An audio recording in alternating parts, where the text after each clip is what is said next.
It's day one of the TSL finals. Exciting time. Sun's out and it's a beautiful day here at Windsor Park. A bit breezy, but it's the debut of the Tigers in the TSL finals after making their way through a number of years.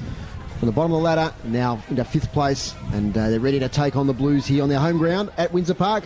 Welcome to the TSL live stream, and also welcome to City Park Radio 103.7 and 96.5. It's great to bring you a simulcast today of this elimination final. Let's introduce the team. First of all, from AFL Tasmania, Anthony Osborne. G'day, mate. G'day, Dave. Yeah, fantastic to be here. As you mentioned, really exciting game. Obviously, the two teams playing against each other last week. I think we can probably expect a very different contest today. And current South Launceston player, but also South Launceston Premiership player at NTFA and TSL level. Welcome, Jay Child. G'day, mate. Yeah, thanks, Dave. Thanks for having me here today. Looking forward to a good clash? Absolutely, yeah. No, really interested in watching these Tigers, see how they go in their first finals, see whether they can step up and be super competitive against a pretty solid Lonnie team. Let's get down to ground level. We've got our boundary rider, Chris Sayer, who's down there with ground conditions. Yes, it's a lovely day down here, and Joe Blackbridge just walked past me to go and toss the coin. A bit cloudy, but it's not going to affect the game. In fact, kicking to the northern end, you're going to have the sun in your eyes, and also kicking into a pretty strong breeze. Weather forecast says 25 kilometres an hour coming out of the north, so kicking to the northern end is going to be interesting. So we're about to see who is going to kick to the north in the first quarter. Lovely 16 degrees, and looks like Blackberry has won the toss and kicking to the southern end, kicking with the breeze in the first quarter. Also of note on the scoreboard, it's Tim Bristow's 150th game. That's a great achievement from a champion premiership player for Launceston. Jade, you played a bit against him, and that's a great effort to get that many games up. So, of course, he had some time in Western Australia as well. Yeah, no, quality player. I think he's been in WA for the last 3 or 4 years, I'd say. So, yeah, to get 150, he'd be very proud of that achievement. And Anthony, so Jay Blackberry won a toss there and kick into that southern end there with the breeze. Looks like it's a bit of an advantage first quarter. Yeah, absolutely. Usually do see that heading towards the left of the radio dial here at Windsor Park. And yeah, the Tigers, I think they'll just be really keen to really step up and make an early statement. As you mentioned, first final series, a lot of inexperienced players in that lineup, and yeah, Launceston with the early advantage, kicking to the left of screen. On stats today is David Gruber to my right, so he'll be feeding us all the team stats through the day. So thanks to David. Okay, Jade, so last week the two teams played with players out of their lineup, so we can read a little bit into it that the Tigers were competitive, but finals footy's a different thing, isn't it? That's right, yeah. I think the Tigers would have taken a fair bit out of last week to get quite close within a kick of beating Launceston, but like you said, both teams had a couple out, so that's a bit of an evener. Dylan Rowland returns, so he'll be someone to watch for early on, I reckon. Yeah, there are 4 big ins if you count Dakin for Launceston Ant, so makes them a much different team to last week. Yeah, absolutely. Obviously, Fletcher Seymour, second in the RACT Insurance Player of the Year award. Jared Dakin, as you mentioned, and Jay Blackberry, really big inclusions. I'm really excited to see how Dakin goes today. Obviously, his season's been derailed with that shoulder reconstruction that he had. He really impressed for the Devils last weekend, and he just gets another opportunity now to really play a key role in Launceston's finals aspirations, but also push his draft selection case as well. And I know his performance last week didn't go unnoticed by recruiters, so they've got their eye on him here today, and they're probably watching this stream here from Windsor Park. Of course, the big ins for the Tigers, Kieran Lovell and also Marcus Davies, 2 players with great experience, Jade. Yeah, absolutely. No, they're both been on AFL list, so that's certainly going to be pretty influential on the game, on the result. I would have thought those 2 boys coming back in. You've played a bit at Windsor Park in a breezy day like today. Any thoughts about what sort of tactics the teams will employ? Yeah, it's a solid win. I was out there this morning and just before on the ground, and it's certainly quite a strong breeze heading to the south. So I think a start's pretty important, and to make sure they utilise that breeze and kick straight. We don't want to be 1 goal 4 in the first quarter rather than 4 goals 4 goals 1. So I'd say pushing hard to make the most of their opportunities. It's a simulcast today on City Park Radio 103.7 and 96.5 and on the TSL live stream. Thanks to our sponsors on City Park Radio, Andrew Doyle, Telstra Stores, Quadrant Mall and Kings Meadows, and now the Brisbane Street Mall. It's time now to hand over to Anthony Osborne. First bounce, the TSL final series is underway. Marcus Gardner and Hamish Leadham competing in the ruck, this elimination final clash. Neither ruckman able to get a hand on the football. Tim Bristow leading the chase, but Kieran Lovell merges with a floating ball towards half forward, looking for Sam Dygan. Just off the ground there by Lockie Watt. I think it took everyone by surprise, and Luke Graham's taken a sharp mark just inside 50.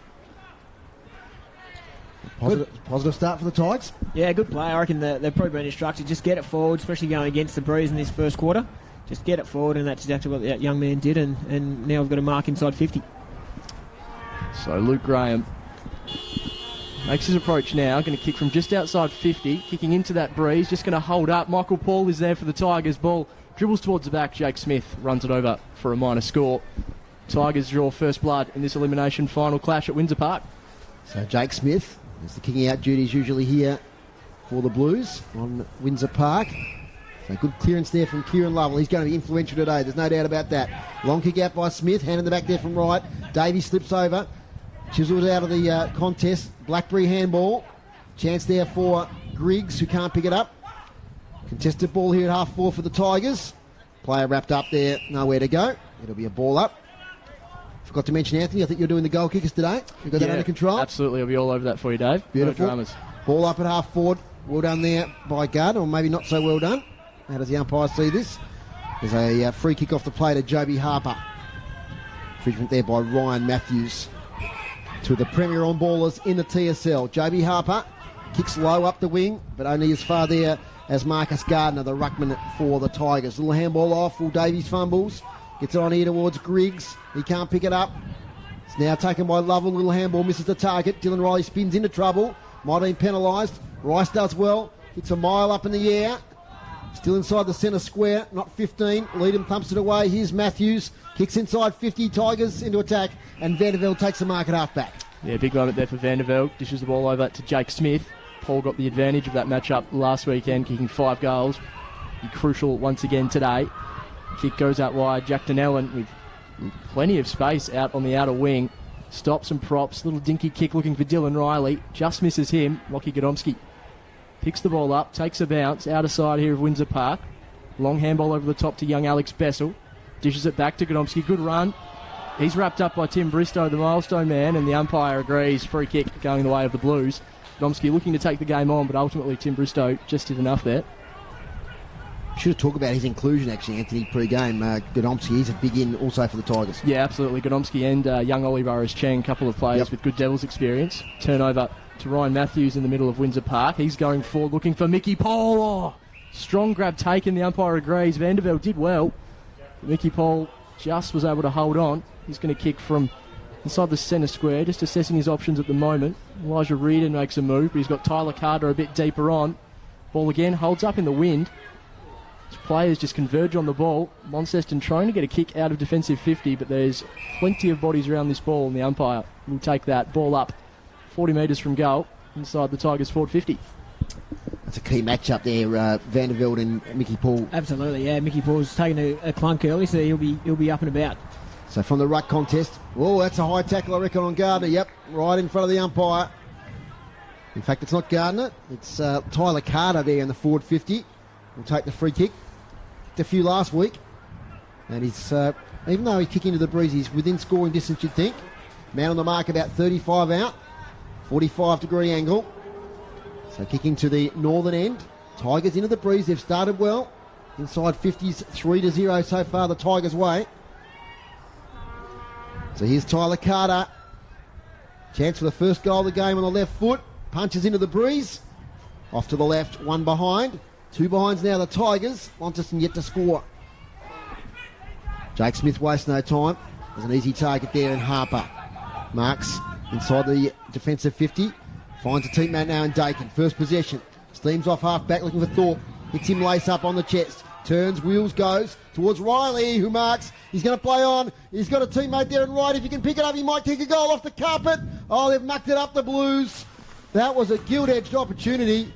And one behind to Launceston and Skippy Child. They're the sort of opportunities you need to take. Yeah, no, Dylan was probably doing the unselfish thing by giving it off, and he just missed him by a millimetre, and the Tigers have managed to rush her behind there. So well done, Tigers. Tigers to bring the ball back in. A couple of players presenting. Alex Vincent, another young player in this Tigers side, is rewarded. Really keen to see how these two forward groups work today, Dave. Yep. See Jared Drew and Will Poland, big outs for the Tigers. Going to have to really curtail the likes of Thorpe and Riley without those two. Carter takes a strong grab on the wing. Umpire says it was touch, play on. Marcus Davies wrapped up in a big tackle by Jay Blackberry. Bodies all around this ball. Blackberry again emerging. Jake Smith with the footy. Digan tackling him along the boundary line. Run out of bounds. We'll have a boundary throw in. Broadcast side of Windsor Park. Tight tussle early. Tigers, as you mentioned, looking to be on top. The Blues just starting to get a little bit of their own football now as well. Boundary throw in. Difficult day for boundary umpires. Does a good job here. Leadham might have got the tap out. And nicely picked up by Tyrrell. Releasing handball straight away. Kicked by Bristow. Inside 50. Travels distance with a breeze. Thorpe in a bit of a wrestle there with McCulloch. Falls to the front here to right. Little handball now to Riley. Can he make amends on the right foot? Dylan Riley. It's off to the right. It's out of bounds on the full. Deep in the forward pocket there for Launceston. So no goals as yet. And we get to the TSLW happening at the moment down there at Blunston Arena. And Clarence well on top of that game as the kick comes outside defensive 50, marked by Griggs in the long sleeves. At half-back, a lot of players on the wing there, so he kicks to that, a lot of contests. Punched away by Smith. Burrows Ching at the full, but taken by Harper. Straight away kick. Here's a chance now, right. Little left foot kick. Front position, Thorpe. Can't quite take the mark. Not infringed. Well done there by the defence. There and Connor Bryant. He gets the handball away. Vincent kicks laterally over here towards Griggs, who takes it on the bounce. Leans back on the left foot here looking for Lovell, who takes the mark at half-back for the Tigers. Again, good work there from Lockie Griggs in defence, finding plenty of the football early. Kieran Lovell, dinky kick. Played on is Marcus Davies. Thought it might have travelled the required 15. He goes back to Kieran Lovell, sells a bit of candy and runs down the wing, driving the ball towards half forward, looking for Tyler Carter. In the end, chopped off very nicely by young Jack Tuttle. He decides to go inboard. Risky kick, but it's going to pay dividends. Alec Wright all by himself. Ben Killalea with plenty of space here on the wing. That kick perfect for Killalea as he drives the ball inside 50, looking for Thorpe. Easy as you like there for the Blues, Dave Moore. Yep. Really nice kick inboard to Alec Wright, and he just showed some composure and got the ball out wide. It's Dylan Riley, I should say, not Mitch Thorpe. So Riley... It's those tattoos, Ant, they get you sometimes. Absolutely. He's had a couple of shots on goal early, is Dylan Riley. This a set shot, slide angle, going to be kicking from about 35 metres. Ball on the way. Umpire does not have to move. Dylan Riley kicks the opening goal of the elimination final, and the Blues get some reward after a couple of Ford 50 entries. Yeah, good finish by Dylan Riley, quality player. Just did what he had to do there to get the first ball on the goal on the board. Alec Wright has been influential early on, mate, hasn't he? Like he's been involved in everything up there forward for Launceston. Yeah, he's had a couple of touches in dangerous areas on the ground. So the Blues off and running, 8 minutes in. So they've got that breeze. We keep saying it, but it's probably worth 3 or 4 goals. Certainly last week most of the goals were kicked to our left, including 8 in the third quarter by the Tigers as they storm back into the lead. Umpire waiting. Yeah, we're underway once again here at Windsor Park. 1-1-7 Launceston. Tigers 2 behind 2 points. Leadham gets the tap down. Harper gets it back towards Leadham. Shark by Seymour has been quiet early days. He's in a wrestle. Yeah, another ball up just right beside the larger of the centre circles. Got Scott Stevens dropping in at half-time, assistant coach of North Launceston, to have a chat about how the Bombers are going this year. Going pretty well. Top of the ladder. Kick off the ground attempted. Didn't get full purchase. Is Taylor. Didn't pick it up. Players resting. Taylor a second opportunity. He's wrapped up there by Hugh Johnson. Going nowhere. Another ball up. So the Blues lead by 5. Goal to Dylan Riley. Yet another big opportunity earlier too. As Leadham now takes it out of the ruck contest. Denellen might have been held without it. He picks it up now. It'll kick away. Holt can't pick it up. He gets a push in the back. Free kick to Holt. One of the 2 Holt brothers. It's playing Northern Tassie footy. As Holt now gets it towards Jacob Boyd. He kicks it here towards Riley. Cat and mouse there. No one can pick it up. Donnelly does well. We'll just hope it goes over the boundary line, and it does. So in the forward pocket for Launceston, they lead by 5 points. It looks like Lockie Watt running with Fletcher Seymour for most of his opening term as well, so we'll keep an eye on that one as the game unfolds. So, boundary throw in, inside Launceston attacking 50. The Blues just getting on top in the last couple of minutes. That ball comes in. comprehensively one down by the Blues. Joby Harper thereabouts for Launceston.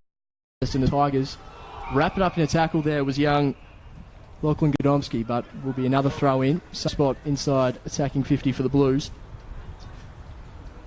Tigers with 2 behind so far. Had the early ascendancy, but some repeat forward 50 entries now for Launceston. That ball comes back into play. There's been a whistle off the ball, looking up towards half forward here against Sam Rice by the looks of it, Dave. Yep. So free kick going the way of the Blues. Not entirely sure what happened there. Joe, that's the second time we've seen a free kick off the ball, so there's obviously a little bit of manhandling there. That's right. It looks like Jay Blackberry's going to have a shot at goal. I'd say Sam's just trying to nullify him at the stoppage, because Jay likes to hit the stoppages at pace to ideally get on the end of it and kick a goal. So he has a chance from 35 metres out, I'd say. Some slight angle here for Jay Blackberry. Makes his approach now. Looking good off the booty. Immediately enjoyed it. Saluted the crowd. Launceston kicked their second goal, and the Blues are up and about early in this elimination final. Launceston 2-1-13, the Tigers 2 behinds. Well, after it was 3 inside 50 to 0 early, Jade, now it's 5-3. So Launceston have had the best of the last 5 minutes or so. Yep, and they've taken their opportunities. So Dylan Riley and Jay Blackberry both very good set shots at goal, very highly skilled players, and now the lead's opened up a little bit. So hopefully the Tigers can claw one back here. They did start the game really, really well. They got a couple of inside 50s and 2 marks inside 50 as well. Kieran Lovell in the centre there with the first possession. Lockie Watt also for the Tigers. Brennan Taylor, Fletcher Seymour, Ryan Matthews, Tim Bristow. So some good on-ballers in there. We love about the TSL, some quality players in this contest. As Leadham gets it away towards Seymour. Might be Matthews who gets there first. Bristow does well. A big game last week, 150th game. In a wrestle there with Matthews. Now it's Seymour on the bottom of the contest. And there'll be a ball up in the sunshine. Temperature's lifted a few degrees. Notice 20 degrees down your way today, Anthony. Yes. Perfect conditions for the Lauderdale-Glenorchy game. Absolutely, plenty to look forward to today. All being streamed on the Tasmanian State League Facebook page. Absolutely. There's not much is happening from that ball up. As trying to break clear there is Johnson.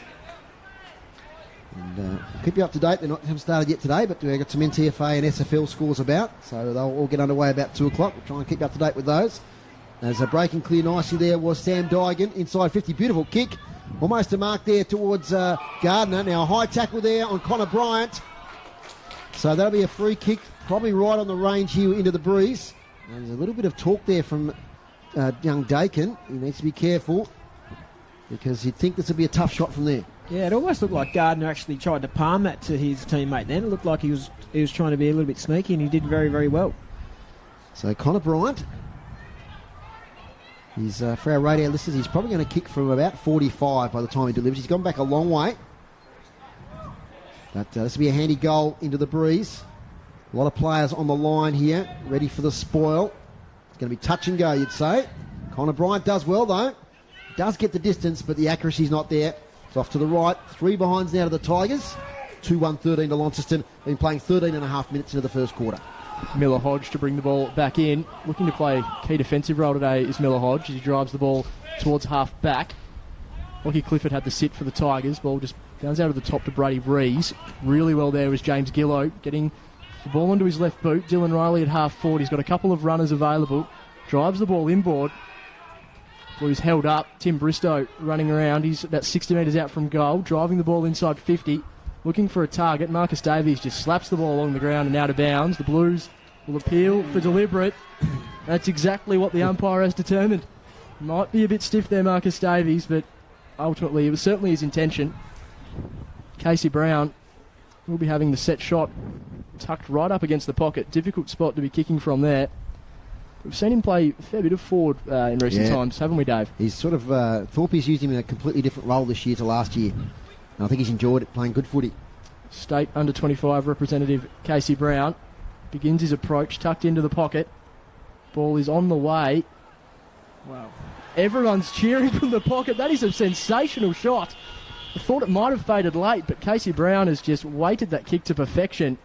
Launceston with their third goal of the afternoon, 3-1-19. The Tigers 3 behinds and the Blues just making the most of their opportunities at the moment. They are. I think Dylan Riley obviously being nice and clean at centre half forward there, and then having the run from Dakin down on the wing, it really opened it up. And then a quick handball to Bristow. The Bristow kick wasn't all that effective, but it got a nice deep entry inside 50, and then the boys were able to get that free kick for deliberate out of bounds. And you've played a lot of finals, Jade. They're the sort of goals, they're sort of efforts. Those 1%, there's only a 1% chance of maybe kicking it from there, and to do that really lifts the team, doesn't it? Yeah, no, it certainly looks like Launceston are doing those small things just a little bit better at the moment. 3-1-19 to 3 behind. It's inside 50s, 6-4. So the Tigers have had a bit of it in this first quarter. Hit out Launceston's way 5-3. And marks inside 50, 2-1 Launceston's way. Nice, beautiful bounce by the umpire, has to be said. As now Matthews tries to escape, he gets tackled. Ball says the crowd play on. Bristow on the left foot. Scrubby old kick towards half forward. Bouncing ball. Chance there for Brady Rees. Can't pick it up. His fellow number 8 though does in Hodge. He kicks a bit blindly and not well. The mark's taken in defence from the Tigers. Cleared out here now towards Sam Dygan, who takes the mark on half-back. Penetrating kick into the breeze, does well to Lovell, who takes a mark. That was a tough one, right in front of Ryan Tyrrell. He goes low as well towards Tyler Carter. Great pick-up, big fella. Releasing handball. Chance now there for young Bessel. Gets the handball away to Ryan Matthews. Kick towards half-forward. Connor Bryant's there with Dakin. Bristow goes in hard. Tyler Carter does well, the big fella. Left foot. Kick to a contest. This could be a mark against Brown, and that's Griggs. Griggs leading the race to the ball. Brown with too much pace. Takes the ball. Takes a bounce. And a second with the left hand. And a third. He might take a fourth now. He kicks it now along the wing. Beautiful kick to Riley. Great football, Casey Brown. Riley gets up. This way, that away. Back to Hodge. 2 kicks out from goal. Into the pocket towards right. He's got the sit and he's got the mark. Great football, the Blues from half-back. 10 out of 10, Casey Brown. He won the one-on-one contest, set it up. And a sublime kick to Riley ends up now with Alec Wright. About 15 out from goal, 45-degree angle. I'll take a breath, Jay Child. Absolutely, yeah, a couple of good one-on-one wins there. Tyler Carter started with for Kingborough there, and then he kicked a nice ball, but Casey Brown was too good, just way too good for his opponent there. So Alec Wright kicked a few last week, got himself in the highlights. And he's looking at the 4th goal here for Launceston. Tough shot. No problem at all. Another goal for Launceston. 4 goals, 125. And 3 behind, 3 points. They lead by 22 points. And, of course, the finals brings out the best in footy, doesn't it? And that was just a great passage of play right from the full-back line right through to the goals. Yeah, it was literally seconds from when Casey got the ball to the goal being scored. Very good kick. That goal umpire has hardly had to move today. He's getting it too easy down that end.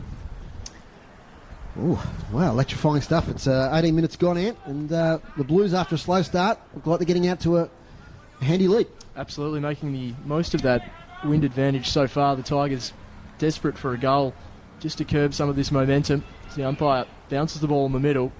Not his best work, umpire Bridges. He'll take that one back and have another go. And going back to that Casey Brown effort, a fair effort against Lockie Griggs as well. He's one of the quicker players in the competition. So exquisite work from Casey Brown as the umpire balls that one up. Tim Bristow receives the ball from Leedham, sells a bit of candy and wheels around onto his left, getting plenty of the ball in his 150th as Bristow. Ball hovering across forward 50 now. The Tigers with the numbers. Brady Rees gets the ball on his boot, drives it towards the wing. Sam Dygan and Alex Bessel in pursuit for the Tigers. Bessel wrapped up with the ball, just gets his handball away as Dygan comes in for support. Boundary throw, ball up right on the boundary, broadcast side of Windsor Park. That tackling pressure and intensity goes up in finals, doesn't it? Oh, absolutely. No, these guys are hard at it. So umpire Bridges throws the ball up. Marcus Gardner competing with Hamish Leedham. Ryan Matthews just gets a kick away. Bristow run out of bounds of another throw in. Curious to see, probably get your thoughts throughout the day, gents, but the matchups with the Tigers forwards against the Launceston defence, some big bodies inside 50 for the Tigers. A few of the Blues looking to be a little bit undemand in the height department, so we'll have to watch that one as it unfolds. Gardner wins that ball down from the throw in to Ryan Matthews. He's had a fair bit of the football. Then Donnelly goes out wide to Dygan, immediately wrapped in a tackle by Jay Blackberry. Seymour harasses Donnelly over the line and we'll have another ball in. Rinse and repeat at the moment. Ball just stuck on the wing. Mickey, Paul and Vanderbilt, you did right. That's going to be a huge battle today. I think we'll see more of that when the Tigers got the breeze in the second quarter. That's right, I agree, yeah. Yep. It's probably Sorry, Dave. Hey, right. We'll get here Denellen, who's tackled there by Don Lee, releases the ball. So a bit of scrambly passage of play here as Lockie Clifford breaks free, gets onto his feet. Oh, gee, I tell you what, he did a lot there, but he did well in the end as he's forced a stoppage. Lockie Clifford back in the side in recent weeks. Impressive young player for the Tigers. Good junior player as Leadham gets a tap out straight to Matthews. Low centre of gravity, does well. Little handball over the top here towards Dygan, who caught high by Gillow. He'll take the free kick. There's a bit of afters there, a bit of push and shove. Dygan gets up now. Get the goal last week. Squares it up. Back to Clifford again as he kicks towards half forward. Hodge should mark this and does. Tougher mark than it looked. Heading the opposite way to the ball there as he now takes it, kicks it low. Beautifully to Blackberry. He picks it up. She showed some experience there. Now to Bristow. The big guns for Launceston. Move the ball forward towards Riley, who takes it on the bounce. He used his skill to get around. Good pressure there from his opponent. That was young Godomski. Still in the forward line for Launceston. Deep in defence. Chain of handballs. Ends up now over here with Burrows Cheng. He gets a kick under pressure, does it well. And they'll get out of trouble here, the Tigers. There's a little shove there from Leadham, but his opponent still picks up the ball. That was Dygan, I think it is. As he gets a free kick at half-back for the Tigers. Sam Dygan winning plenty of the football today. Umpires just bringing the ball back. Ex-Hobart City. Yeah, ex-Hobart City, absolutely. He's one of those players that went across there were last year. 6 or 7 that all came across together. Ryan Matthews, another one of them. Dygan's really impressed this year as a half-forward and as a midfield rotation. Down the line, umpires whistle, push out, going the way of the Blues. Looks like it's going to be against Bryant. So Joby Harper with the ball on the wing, drives the ball towards half-forward, looking for Thorpe. Looks like young Tiger Blake McCulloch with the job on him today. He's done well, and he did well last week too. Yeah. Thorpe is a hard opponent, as you know, Jay. You played a lot with him. Yeah, no, he certainly gets in the best position to get the footy. So boundary throw in, half forward for the Blues. Coming in, Mitch Thorpe competing in the ruck. 4-50 here for Launceston. Fletcher Seymour extracts the football, looking for Thorpe. That one out of bounds. Bit of afters there from Lockie Clifford to Thorpe. Just continuing to have a few words with each other. Another throw in. Boundary umpire certainly earning his keep so far today. So that ball comes in. Johnston competing with Thorpe. Johnston comes over the top and wins the ball down. Lockie Clifford picks the ball up. Joby Harper tackles him out of bounds again. Rinse and repeat. It's a pocket last each week when we cover a game here. Anthony, you can get lots of stoppages in about 5 minutes here. Just something about it, the ball sucks into that pocket. As it's a boundary throw in. See if I can get it out of here. As Thorpe wins the punch down from the front position. Ryan Matthews hovering. He's had a bit of it today. He's chicken winged a little bit. Ball says the players, but it'll be another ball up. Still in that same spot. So about 40 metres out from Launceston's goal. They've had 10 inside 50s to 5 in this quarter. They lead the contest by 22 points. Listen to City Park Radio and also the TSL live stream you're viewing. Hope you're enjoying the action all around Tasmania, around the world in fact. As it's thumped away by Donnelly. Now's a chance for Burrows Cheng to escape. Little handball. Brendan Taylor picks it up. Kicks towards goal. Doesn't get great purchase on it. Well done, Godomski. He's tackled though. Spills free to right. Alec Wright spins for goal. He kicks another one. That's his second. And opportunist situation there. The ball just spilled free. Alec Wright made no mistake. He just went round on the right foot and snapped from about 30 out directly in front.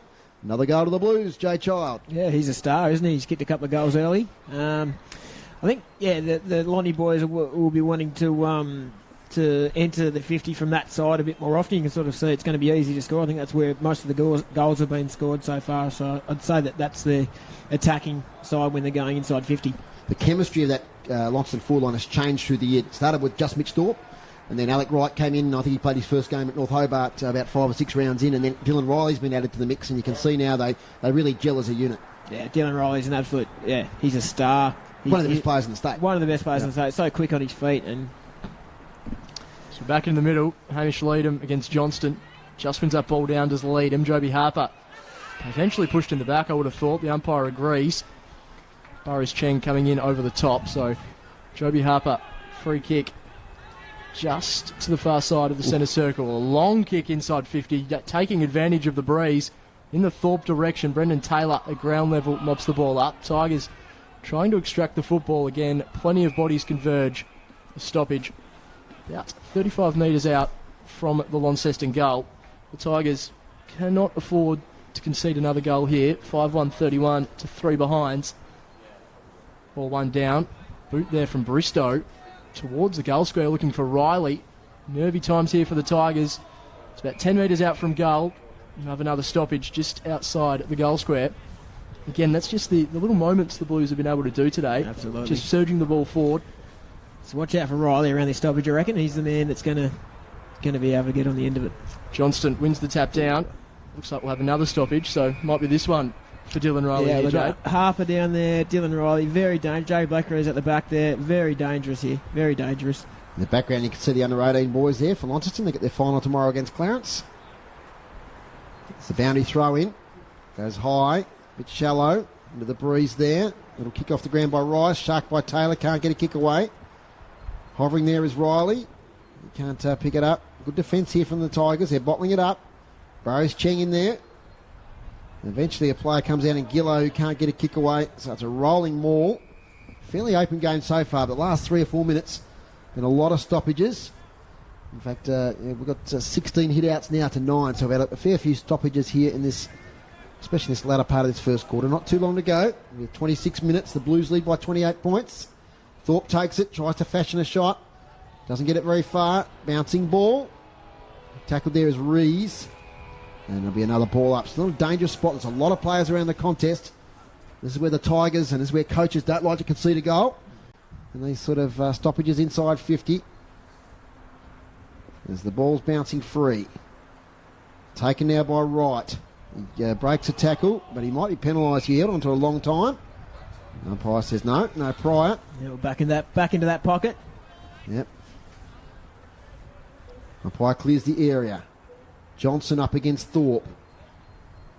Kicked off the ground. Now we've got a little bit of space maybe for something to happen here for either team. Bristow spins out. Paul Freeman picks it up. Happy to have it over the boundary line. So I think they'll be happy, Jade. 5-0 first quarter. Yeah, I thought 4 goals was pass. I reckon they're just ahead. Probably got a minute or two left in this quarter. There's lead in front position taken by Luke Graham. Tackled immediately. Another ball up. Probably the scary thing is Kingborough just haven't had much of the footy in the last 10 minutes. Yeah, it's they had a good patch in that first few minutes. They could have kicked a couple of goals. Here's Bristow now on the left foot. Into the pocket. Riley up against his opponent there. That was Godomski. That's a good matchup. Through for a behind. So Launceston 5-2-32. Tigers 3 behind, 3 points, 27.5 minutes gone. Here's Anthony Osborne. Yeah, good work there by Lockie Godomski. It's going to be brought in from Blake McCulloch. Godomski and McCulloch with big roles to play in the absence of Poland and Drew against such a dangerous Launceston attacking side. That ball punched over the top there by Jake Smith at half forward for the Blues, but the Tigers have the numbers. Mickey Paul takes the mark, just throws Simon Vanderveld out of the way, takes 2 bounces down the wing, does the big fella. Thought about a third, decided to go inboard to Elijah Reardon. Siren sounds. Positive sign for the Tigers late, but ultimately time was the enemy. Mickey Paul taking the mark against Simon Vanderveld, but unable to capitalise inside 50. That brings an end to the opening term. Launceston 5-2-32, leading the Tigers 3 behinds. Just a little bit of afters happening. The umpire's trying to split it up. It was unfortunate there for the Tigers, wasn't it? Because Digan, I think, was just on a passage towards goal there. And the big Mickey Paul, couple of bounces. Hopefully he takes some confidence out of that. Oh, yeah. And you'd think the Tigers will have quite a few more inside 50s this quarter. It'll all be all depend on what the entries are like, and hopefully the Kieran Lovels can deliver the ball to him and he can have a few shots on goal. But they want to be certainly pushing it to that far pocket to be scoring from. Anthony, you want to go through the goal kickers? It's quarter time? Yeah, absolutely. So obviously Tigers yet to score a goal. Alec Wright has 2 for the Blues. Jay Blackberry with 1. Dylan Riley and Casey Brown also with singles. Alec Wright, looking to be really dangerous following up a really hot patch of form that included 4 goals last week. We'll take a break for a minute or so here from Windsor Park, from the live stream and also on City Park Radio. And when we return, we'll have some analysis of the first quarter.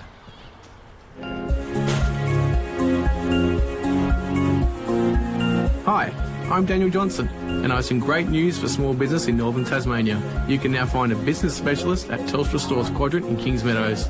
We want to help you become that business. You know, the business that makes the most of the latest cloud-based storage solutions, technology, connected devices and hotspots. Visit Telstra Stores Quadrant in Kings Meadows today to talk to a small business specialist. A sponsor of City Park Radio. Top Drop Automotive at BP West Launceston is an authorised Repco service centre, offering free brake check, nationwide warranty and afterpay. Phone 63 444 222, a sponsor of City Park.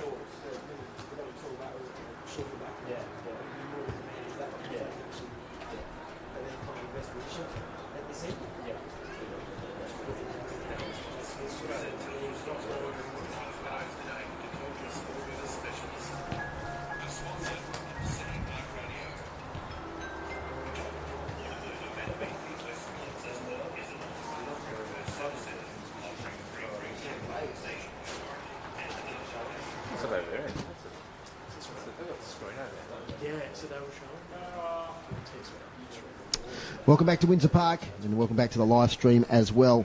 And just looking at some team stats, it's quarter time hit-outs. Launceston 15-9, so doing very well there was Hamish Leadham. And, yep, thank you very much, Darren. So clearances 9-7, Launceston's way. Inside 50s 12-6. I think the Tigers had the first three of that quarter. Marks inside 53 to Launceston, 1 to the Tigers. And free kicks 7-5 the Blues way. Thanks to Damien Donnelly and Darren Lovell. They are the Launceston stats guys who to our left here. And apologies to our Tiger supporters, but they just do the Launceston stats, and they do a couple of key Tigers players as well. But Tim Bristow, he had 12 possessions in the first quarter last week. This week he's had 9. All kicks. Alec Wright, 6 possessions. Dylan Riley, 6. Miller Hodge, 5. And Joby Harper, 5. And I know they're keeping an eye here on both Lovell and Matthews. So Kieran Lovell, quiet his first quarter. He's had 6 possessions, but he had a few of those early. And Matthews with the 6 possessions as well. So they're doing a pretty good job at keeping a clamp on those 2 key midfielders for the Tigers, Jake. Well, here we go. Turn you on. Oh, here we go. Yeah, so I reckon the clearance is 9-7. Tim Bristow's probably had 3 or 4 himself straight out of the midfield, so he's somebody that maybe these Tigers can nullify a little bit at the stop. It looks like they're putting a pretty heavy tag on Fletcher Seymour. That's probably his role usually to break. Only the 2 possessions. Yep. 2 possessions. Yep. And also Brody Palferman, 0 touches. He had a very quiet day last week too. So, did he? Okay, yep. Sure there's some issue there, but now Jade, I just read on the Facebook comments there, you've got someone appreciating your comments from a long way away. Geez, that's pretty impressive, isn't it? LA, was it? Yeah, Las LA Vegas? Airport. Yeah. So there you go. So Dick Blackberry. City In Park. relation to Jay? That's Jay's dad, yeah. Oh, Jay's dad, okay, there you go. He's actually a big listener of City Park Radio. He loves it, and he appreciates all your work that you do, Dave. No worries. Nice to have that sort of feedback. Anthony, have you seen the first quarter? We're going to get a better read on the game, aren't we, at half-time? Yeah, absolutely, as you mentioned, with that breeze. I think, touched on it just before, Jade, the Tigers just unable to get their hands on the football for a lot of that quarter. I think when Kieran Lovell gets the ball in his hands, he looks really dangerous, but I guess overall the likes of Tim Bristow, as the stats tell, were able to get more of the football, and I guess that surge mentality and just being able to get little kicks out of the stoppage to surge the ball forward. The Blues were probably doing better than the Tigers that quarter. I do think, as we've mentioned a couple of times, when Mickey Paul and Simon Vandervelde are one-on-one, you do favour Paul every time. I think Vandervelde's going to really have a big job to play in this second quarter as the Tigers look to make the most of the breeze, and Paul looking to back up a really strong performance last week. I was talking to Lonnie guys pre-game, and their worry with Paul was not himself, but his people getting the ball to him. They thought if they could cut off the supply, that they could nullify his effect on the game. Absolutely, yeah, that's going to be the key. And most coaches say that every week, but if they can sort of restrict that bit of faster sort of ball movement from up the field, it's going to make it a lot harder for Mickey Paul to take a few grabs. But yeah, it'd be really interesting to see how he goes this quarter, because this is sort of set up for him now. They'll get a few more inside 50s, and with obviously the scoring end, we'll see how he goes. And of course, they showed last week they kicked 8 goals to the southern end of Windsor Park last week in the third quarter, did the Tigers. So a repeat today would be something they'll be looking for. 5-2, 32 to 3 behind 3 points. We'll get down to Chris Sayer in just a moment. I'm trying to get a visual on him there. He's giving me a wave now. So Chris Sayer, our boundary rider, I think he's been to the Tigers camp. Yes, I've been to Tigers camp. The coach is very happy. He said that was a good even quarter. About 3 of Launceston's goals were umpire and luck. So they're still in the game. Of course, they've got the breeze in this quarter and they intend to use it. And so the coach is very happy. Lots of tackles. He's happy with the tackling from his team. So it's going to be an interesting quarter with the breeze swapped around and the teams, the Tigers kicking with the breeze this time. It's great down there. Chris, so any injury worries through the team? I couldn't see any injuries. I must say the crowd's disappointing. I reckon they'd be disappointed in the crowd. So, okay. Considering it's a final, they would have liked to see more. Okay, maybe they'll pick up as the game progresses here at Windsor Park. Talking about the Trent Borman, he's a positive coach, isn't he? So he's obviously not too disappointed with that first quarter, with the effort at least. Yeah, absolutely, and I think he's really shown over the years he's a good development coach. A lot of young players in this Tigers outfit, and I think that positive reinforcement's been something he's been big on all year. And I guess they did show last week they can kick goals in a hurry when they're getting their hands on the football. So they'll still certainly think that they're not in too bad of a position, but as we've mentioned a couple of times, they really just need to make the most of the wind conditions in this second quarter. Thanks to our sponsors here on City Park Radio, 103.7 and 96.5. Telstra Stores, Quadrant Mall and Kings Meadows, and the Brisbane Street Mall. If you're watching the stream and you need to go out or drive somewhere, you can still hear the commentary at our website, cityparkradio.com. Here's Anthony Osborne, second quarter action here in the elimination final. Marcus Gardner, Hamish Leadham, second quarter underway here at Windsor Park. Gardner just wins that ball down, but Tim Bristow, as he did in the opening term, finds the ball, gets plenty of space as well. Just shrugs the tackle and goes long inside 50 looking for Thorpe, just beats him. Tigers under the pump here. Gadomski tucks it under the arm and goes for a run, goes to his fellow Devils teammate in Burrows Cheng. He goes out wide, but Tim Bristow has been absolutely everywhere in this game, cuts that ball off, draws a contest, draws a bit of a crowd, but the Tigers with the numbers, Digan out to Burrows Cheng, inside 50 looking for Paul, brings the ball to ground level. Reardon is there for the Tigers, but the Blues have the numbers. It's Tim Bristow. It's his third disposal of the quarter, I reckon. He feeds the ball out wide, and the Blues are away through Jared Dakin. Jared Dakin gets it towards half forward. Infringement there on Dylan Riley. Thinks about playing on. Now steadies. Now he goes. He stops and props. Not a great kick in the end. To the hot spot. Donnell in front position. Nearly takes it. At the spillage. That's Harper there fighting for the ball. Gets out nicely to right. Backwards now to Seymour, who's been quiet so far. Now back to right. Kicks around the corner towards Harper. Has to go from behind in the contest against Burrows Cheng. Player down injured. That's Donnellan. Getting up gingerly. Leadham, handball over the top. Now to Gillow. Round to Palfreyman. Left to right. It's going to the goal square. Dylan Riley. He's got the box seat and he takes the mark on the chest. He read that beautifully. So persistence there inside their forward 50. And Jack Donnellan has got up. I think he might be all right. He might have been just winded there. He's going back into the action. But meanwhile, it's Dylan Riley, who's 20 metres out, slightly right of centre.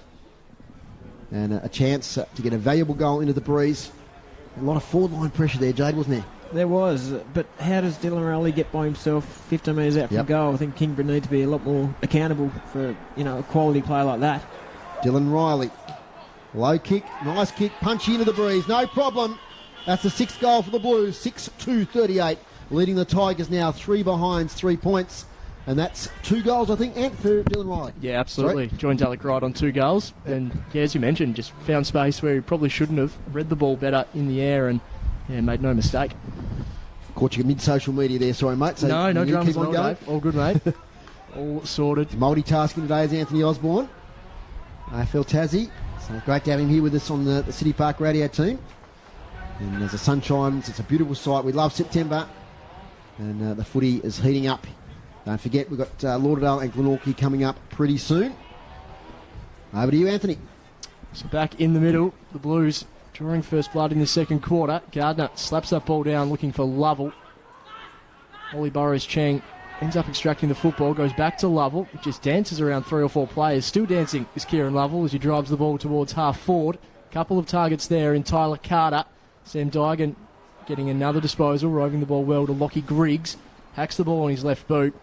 Might just bounce out of bounds for a throw-in. Out of the full, I think. Out of the full, so it'll be a free kick going the way of the Blues. Lockie Griggs just hurrying that ball onto his boot. Simon Vandervelde to bring the ball back into play, tucked into that dead pocket that we talked about in the opening term. So Vanderveld just hoists that ball towards half-back. Joby Harper's the target. Gardner over the top for the Tigers. Elijah Reardon buzzing about at ground level, but the Blues have the numbers as Seymour goes down the line looking for Riley. Lockie Godomski makes the contest. Ball goes down to ground level and Elijah Reardon wraps up his opponent, and we'll have a ball up on the wing. Fletcher Seymour getting his hands on the football there. He mentioned very quiet opening term from him. It's Gardner wins the tap down. Jay Blackberry and Sam Rice going after each other. Fletcher Seymour again getting his hands on the ball, but he's wrapped up in a good tackle from Kieran Lovell. And the umpire said that he's holding the ball. Free kick going the way of Lovell. It's a big win there for the Tigers. Two of the guns of the competition going head to head. Lovell prevails in that instance as he wheels around in his green boots. Goes to drive the ball towards half forward. Mickey Paul is the target. Vanderveld just slaps the ball into space. High tackle, Casey Brown, free kick inside defensive 50 for the Blues. Casey Brown, Connor Bryan on the mark. Kick into the strong breeze, does pretty well. Up towards the wing, Riley back position, goes too early. Leadham does okay, he roves the spillage. Over the top now to Harper, they're away here, the Blues. Handballed out of Thorpe. 2 kicks out from goal, he's got Alec Wright on if he wants him. Oh, his opponent slips over. Wright just has to pick it up. It's a bit of an awkward bounce. He's got it now, he kicks it. And he misses. Tough bounce there for Alec Wright. He just couldn't get a purchase on it. He misses there to the left. 6-3-39. 3 behinds, 3 points. There's a move it out now from defences Marcus Davies. He goes over to the far side for the Tigers. The contest over there, rowed by Harper coming into the game. Let's fly with a kick, lacks a fortune. Straight to Brady Palfreyman, who marks in front of the club rooms. 45-degree angle, 40 metres out. Yeah, it's going to be a tough kick into the breeze. It's going to be, I'd like to get someone on the line, I reckon, for Kingra here, because he's going to probably push to make the distance on this one. I think there's been a tactic all day, Jade, of getting the ball inside 50 as quickly as possible and backing your forwards to win the one-on-ones. Yeah, when you've got Thorpe, Riley, Alec Wright, for example, down there, it's pretty dangerous one-on-ones. So here's Palfreyman now. Pretty good set shot from goal. Will I put the Moz on him? He's missed this one to the right quite comfortably. Just sneaks in for a behind. 6-4-40 Launceston, as I just checked the score. Yep, and 3 behinds, 3 points for the Tigers. Been playing 6 minutes into the second quarter. Clifford to bring the ball back into play. He's got Lockie Griggs at half back. Good kick to Griggs. Takes a comfortable mark. Likes to move the ball quickly to Griggs. He goes down the line looking for Hugh Johnston. Spills what he probably should have taken. Vanderveld mops it up immediately under the pump from Elijah Reardon. Some good work there from Lockie Watt on his direct opponent of Seymour. Frees up some space for Kieran Lovell. Watt, clever along the ground, just gains some meterage there for the Tigers. Grant Holt picks the ball up across half back for the Blues. Umpires determined it was a high tackle. Free kick going the way of the Tigers. Actually, absolutely. So Hugh Johnston, the beneficiary, he drives the ball long inside 50. A couple of tall targets there, ended up going for Luke Graham instead. Out of bounds for a throw in, forward 50 for the Tigers. Get some positive ball movement there from the Tigers. They'll just hope to capitalise off this, but yeah, really get some repeat entries. They haven't really been able to do that much so far today. So boundary throw in. Forward pocket. Looks like Tyler Carter's going to compete in the ruck for the Tigers. The ball is won down by Leadham, only as far as Ryan Matthews is wrapped up in a strong Joby Harper tackle. Some guns of the competition going head to head, and the umpire will take that one back. So, ball up inside 50. Dangerous area here for the Blues. Leadham wins the tap down. Sam Dygan at the bottom of the pack for the Tigers. Ryan Matthews comes in as well. In that pocket again. Absolutely. In that pocket again. Yeah, not a good entry going in from Johnson. Yeah, once it gets into that pocket, and then you get a lot of players around the contest, it's very hard to split it up. There's the ball up here, Leadham. Taken, though, by Tyler Carter. Swing straight away. Is that a mark to Casey Brown? It is. And now, after saying he's been in attack, he's now in defence a fair bit this afternoon. So there's obviously a match-up they've seen there for Casey Brown. Nice kick. Gets Alec Wright at half-back. Players streaming forward now to make position. He spotted Dylan Riley on the wing. Has Alec Wright. He goes in that direction. The opponent does pretty well there. That's Godomski. And the ball was seen out of bounds. I'm liking that match-up today. Young Godomski against Dylan Riley. That's where young players are. In the Devils, that's where they learn their craft, isn't it, Jade, against those sort of players? Yeah, quality player, Dylan. So he'll learn a lot from this. Now it's taken by Rice. Sort of surprising how often they actually look for Dylan as a marking target as well, rather than a Thorpe. They look for him quite often. There's the ball up, lead him. Gets it towards Taylor. There's Fletcher Seymour working hard. He's got Taylor in support. Handball straight. Out of bounds. There's a bit of a high tackle there against Lockie Watt. He's not real happy with the decision. It's going the way of Seymour on the wing, and he'll drive the Blues forward. Seymour decides instead to go inboard. Elijah Reardon draws the contest. The ball ricochets out to Jake Smith, who does have plenty of space. So the Blues might just breathe a sigh of relief. They're not quite out yet. As the ball goes over the top from Tyrrell to Jack Tuttle. He's got a bit of room to work with on the outer side. Finds a target as the Blues lucky to get away with that one. A risky ball inboard. Elijah Reardon did well to make the contest, but it's all going to work out okay as Brodie Palfreyman takes the ball on the outer side. Just stops and assesses his options. He's got Casey Brown on short if he wants. Casey Brown jumping up and down, demanding the football. Instead, decides to go down the line. Big pack forms that the Tigers look to have the numbers at the feet. Blackberry extracts the ball for the Blues. Ryan Matthews to Kieran Lovell. Heard that a couple of times today. Sam Rice, sweeping handball, found him. He dishes it off to the running Marcus Davies. He's got Tyler Carter one-on-one with Tyrrell, and Carter does really well. Shrugs his opponent. Moves very well for a big fella, does Tyler Carter, as he draws the ball inside 50. Looking for Bryant. Tuttle will safely take that one out of bounds. Getting some good ball movement from Marcus Davies across half back. But again, just a little bit untidy in the end. I just wonder whether the Kingbrook coaching staff would want Carter to get that in a little bit quicker, maybe. Boundary throw in about 25 metres around from the Tigers' goal. And that pocket again as Lovell takes it beautifully. Sharks the tap. Kieran Lovell shows his class. Kicks for goal. And that's the first of the board for the Tigers. Showing all his experience and skill and know-how there was Kieran Lovell. He just sharked the tap. And from a really stiff angle, the tough breeze, he's kicked it through for the Tigers' first goal. 139. Launceston 6-4-40. That's a pretty good play. Very impressive from Kieran Lovell. Not many guys will kick a goal from that pocket today, and he made no mistake with it. And read the ball very well from the stoppage.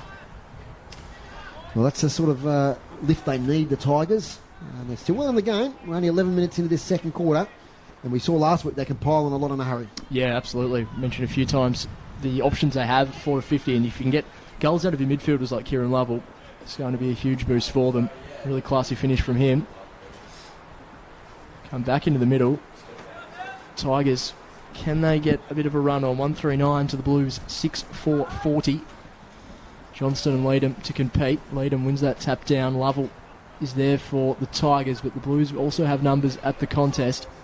Johnston backing up his work pretty well, but Brendan Taylor finds a runner in Miller Hodge, but the handball didn't hit the target as Ryan Matthews streams inside 50. Long kick from just outside the paint, touched by Tuttle. Over for a minor score. And with that breeze as well, midfielders will probably have a few shots from that range so far as the day unfolds, as Jake Smith brings the ball in. He's got an option. Kieran Lovell comes over the top, spoils well, tries to rove his own football. Plenty of bodies around this as Elijah Reardon comes in. The Blues do really well to break free, but it turns out it was a throw. So thought the Blues might have done all right to get that ball out, but a free kick is going to go the way of young Alex Vincent. Man on the mark is right on 50, tucked into the pocket. I think he'd just try and set this one up, wouldn't he, from this sort of position. It's a tough spot to kick. Alex Vincent last week was on right, but Davies has got that job this year, so he's in the forward line. Alex Vincent looks like he's going to try and set it up as he tries to gain as many metres as he can. A long kick inside 50. A pack forms. Plenty of bodies there. The Blues look to have just done enough. The stoppage right on the goal line here. Dangerous area for Launceston. The Tigers looking to kick their second goal in a hurry. The ball goes up. One down by Gardner. The Blues quick clearing kick. Looking for Fletcher Seymour. Does well under pressure from Lockie Watt. And that's a really big play there for the Blues. Seymour stops and assesses his options. Lockie Watt, Fletcher Seymour matchup is going to be crucial as this game unfolds. Watt's done a good job so far, but Seymour just starting to get his hands on the football. So he drives the ball down. Riley flew himself up for a big mark as Lockie Griggs drives the ball inside 50. The Tigers done well here to get a repeat entry. Nice and quick as Gardner wins the ball down. Buzzing about is Kieran Lovell once again. Curling ball. Kieran Lovell. Take a bow. We've had two special moments from Kieran Lovell in the space of 5 minutes, and the Tigers, they needed a spark, and that is exactly what Kieran Lovell has provided. So strong, isn't he, in that contest, Jay? Very classy, yeah. Strong, clean, and then obviously knew where the goals were. And once again, he kicked the ball from that same tough pocket. So just shows you how classy that young man is. Very good, very good footballer. I'll tell you what, too, Anthony, that was a good contest from Griggs there against Riley. Riley went for the fly. Griggs took the ball and then got it directly into goal. I think, as you mentioned a few times, Jade, just a quick entries inside 50 instead of stopping and waiting. It's exactly what they did, and it's paid dividends. Yeah, they got some big bodies down there, so get it down there quickly, I'd say. So working their way back into the game. Margin now 4 goals. 6-4 plays 2-4. 14 and a half minutes gone. On City Park Radio and the TSL live stream. It's great to have a simulcast here. Hope you're enjoying the call of this elimination final. As out it comes from the ball up. Now it's taken by Lovell again. Kicks with his left foot. Reardon, intelligent, thump away from the contest. Is there anybody in the end of it? No, it goes straight through for a behind. 2-5-17. So they're not mucking around, as we said. It's straight inside that 50 because it takes a long time to come out once it's in there. Jake Smith twirls the ball in his hands. Goes short, does well, finds Bristow. Game number 150. Outstanding first quarter, 9 possessions. Back to Smith. They've done well here. Smith at half back. Crucial 15 minutes or so in this game right now as the Tigers are making their run. Back to Bristow. He needs an outlet. He's got one here in the wing, although it's getting up to a contest. That's a strong mark. I think it's Jacob Boyd over there. It is. Does well. Played in the Mercury Cup Premiership team last year for Launceston. It's really stepped up to senior footy this year. Back to Bristow. 3 possessions in a minute. Racking them up. Puts the ball in the boot awkwardly. And it's going to turn over. Lovell drops a mark on this occasion. He's still there, though. He's tackled there by Denellen. 2 tough nuts. Ball, says the crowd. It's going to be a ball up far side, right in front of the Launceston interchange bench. Margin 23 points. Umpire is clearing the area. Leadham and Johnson. Leadham straight to Lovell, though. It's happened a couple of times this quarter. He's wrestled to the ground by Fletcher Seymour. Ball up. Kieran Lovell will be loving this. Back in the Tigers lineup this year after his time at Hawthorn and in the finals in their first season with him back in the team. As it's a contested ball on the far side. Lots of bodies there. Tyrrell's got it out of play. 6-4-40, 2-5-17. Here's Anthony Osborne. Again, repeat stoppages, but Kieran Lovell provided a huge spark for the Tigers in this quarter. Still got some work to do to really get themselves back into a strong position. That ball comes in, one down by Gardner. Dygan just handballs over the top of his head, looking for a target. Tim Bristow receives the ball after it was kicked along the ground with plenty of space, driven towards Mitch Thorpe at half forward. Rolled out of bounds just out front of the Launceston club rooms. Love a boundary throw in. Tim Bristow just racking up the disposals in this quarter. Probably a quietish start to the term, but really stamping his authority on the game once again. He had 9 at quarter time. I reckon he's had at least 6 or 7 in this quarter. Matthews to Clifford. Under the pump, a questionable handball back into traffic. Lockie Godomski's there. I think he'll be tripped by Miller Hodge. So Godomski goes out wide to Marcus Davies. Ball holds up a little bit in the breeze, but just gets there enough. He has Alex Vincent in plenty of space. He decides to cut inboard. Everyone overran it. Burrows Chang eventually reads the ball well. Takes the mark inside the centre square. Drives the ball inside 50 in the pole direction. A pack forms. Ball gets down to ground level. Alex Bessel. Nice and clean is the young man, Alex Bessel. Ball on the way to goal. And Alex Bessel, take a bow. The 16-year-old kicks a fantastic goal. Really just made the most of his opportunity. His first season of senior football. That's a big-time goal. Yeah, that's massive. Couple of little fumbles from him, but then he was clean enough to be able to pick him up, and a very good finish. Very good finish. 16 years old, wowee. Plenty of afters after that goal as well. Still lots going on. Fair bit of wrestling. And the last thing the Blues need to do inside their defensive 50 is give away a free kick. Simon Vandervelde at the bottom of that pack. Ryan Matthews involved as well. It's got to be got to be a couple of players in the goal square too now, isn't there? With the new rules. Need to get a move on as well. I think the clock would be running. If I was Kingborough, I'd be getting down there and calling him out. It looks like that's Mickey Paul's done that. Umpire in the middle is just waiting for Vandervelde to get in, which he does. Great goal by Bessel. Impressed with him last week, Anthony, and he's. I didn't realise he was only 16, so that's a good damn effort for a young man there in a final to calmly put that one through. Thumped away there by Gardner to half forward. Another chance for the Tigers. Jacob Boyd gets there. He falls over. He was set upon. Jade Child has called it. He went to ground a bit easy there. A bit lucky perhaps. But in the end it's a stoppage. So inside 50s is scored. I haven't mentioned it thanks to David Gruber, our stats man. It's 9 now to 6 the Tigers' way. So it's margin is still 17 points. You feel the momentum's with the Tigers, but the Blues still have a handy lead. But there's probably 8 or 9 minutes left in this quarter for the Tigers to get parity, leading into half time. He's taken by Vincent. His kick smothered. Ricochets though to Matthews. Inside 50. Paul's up against the couple. Crashes the pack. Tuddle's dispossessed. Ball says the Tiger supporters.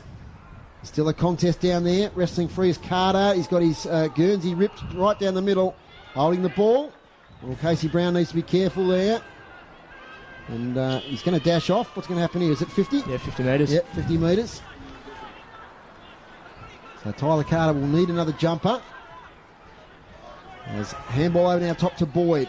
Bit of a chance now for the Blues. He gets tackled under pressure. Put off his kick a little bit. Great tackle. It was. It's Fauna Godomski who released the Tigers from half-back. Really good work there from Elijah Reardon. The ball comes up to half forward, looking for Lockie Griggs. Umpire's whistle. Ball going to go the way of Griggs. Fletcher Seymour did not give the ball back on the full. The Tigers appealing for 50. Umpire just lets Seymour off the hook there. Griggs, defensive side of the wing, floating kick towards half forward.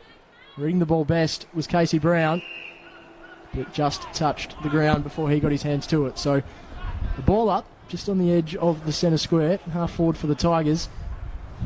All the momentum going the way of the visitors at the moment. They'll look to capitalise and get another goal as Gardner wins the touchdown, looking for Dygan. Joby Harper is the man leading the pursuit of the ball. Just around the corner looking for Dylan Riley. Going to be mopped up here by Brady Rees. He's under the pump, goes to Godomski. Good composure there from Brady Rees. Godomski tucks the ball under the arm and has a run. Drives the ball towards half forward looking for Elijah Reardon. Casey Brown again, nice and clean is Casey Brown as he just swoops the ball inside the centre square. Thorpe and Riley, the targets at half forward. Really good work there from the Tigers to halve that contest as Kieran Lovell gets his hands on the ball looking for Bessel. Back to Lovell, to Sam Rice, the captain of this team. Alex Vincent sells some candy to Hamish Leadham. Goes around the corner and a nice kick to half forward. Mark not taken by Luke Graham. Scrappy kick back into the middle from the Blues, but the Tigers will bring the ball back in through Burrows Cheng. Drives the ball along looking for Paul. Doesn't quite have to sit. Tyler Carter, I should say. Does really well. He's going to draw a high tackle. Right in front of the ump. Right in front of the umpire. The umpire agrees. Tyler Carter is quite crafty as he looks to make the most of it. Runs off the mark. Gets himself into some trouble, does Tyler Carter. Ball smothered as he shot on goal. He's made an absolute meal of that, Tyler Carter, as the Blues bring the ball back out of defensive 50. And here comes Palfreyman, a little tap on there from Dunellen. He can take a number of bounces here. He's already taken 2. Little chip kick towards Killer Lee, who marks his bootlaces. And then they might just steady things down. He's got 50. Well, Jade Child, what do you think of that one? Yeah, it was 50 by the letter of the law, but yeah, stiff from the Tigers. He's obviously trying to hold them up, and the umpire decided to give 50-metre penalty. So this could be a huge moment in this game because the Tigers were coming. Tyler Carter had a shot for goal in range. Decided to play on. Great smother. I didn't see who the Launceston player was that laid the smother, but certainly valuable. Now we've got another 50. And I suspect this time it might have been for something verbal. I didn't see an encroachment at all. Boys, your thoughts? No, I think it was something that might have been said there by Lockie Clifford. Hasn't had his best couple of moments there. So it's now a gift goal for Ben Killerlee, who's been in and out of the senior side a bit this year, but he's taken his opportunities. Chance now right in front, shouldn't miss.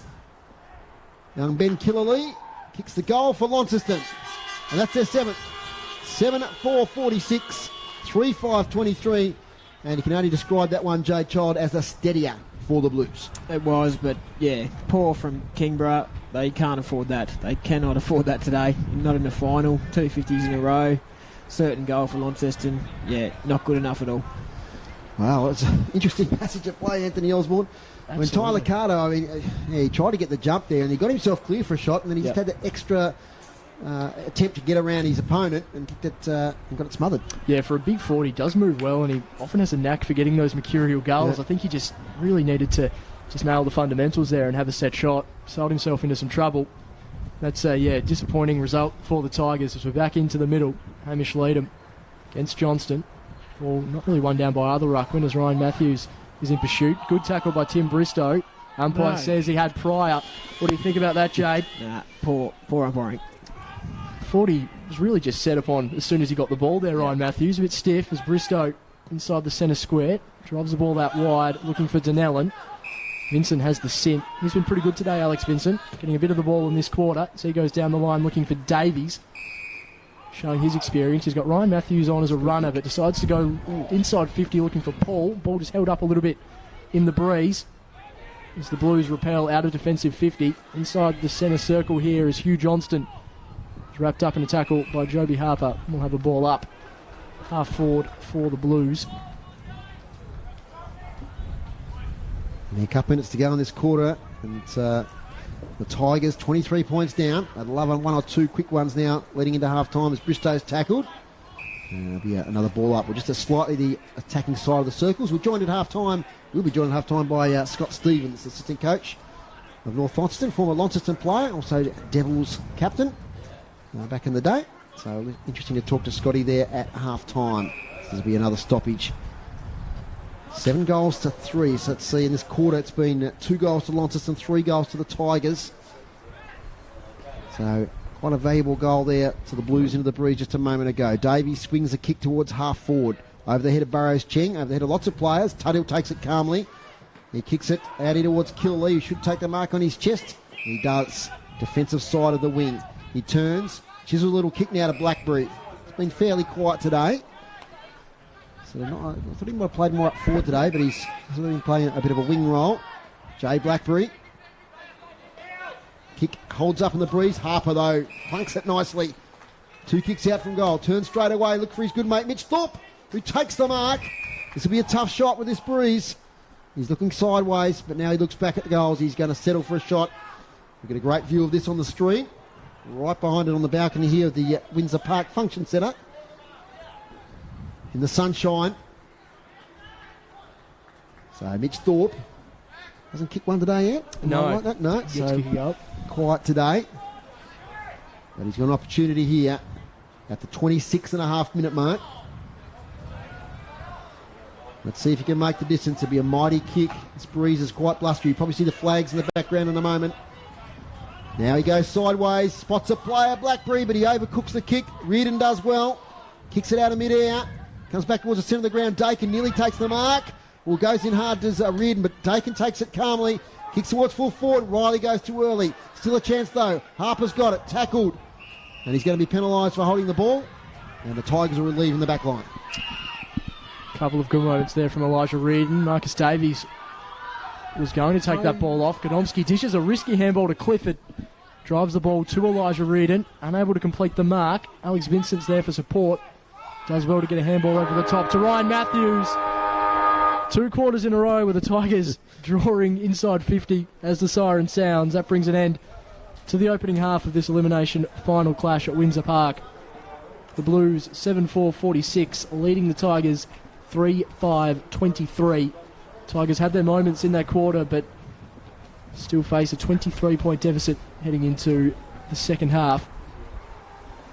Jade, your thoughts? Yeah, I want to place an order for a new jumper for Tyler Carter. His chest is completely bare, and I reckon he'd be hopeful there might be something in the locker room.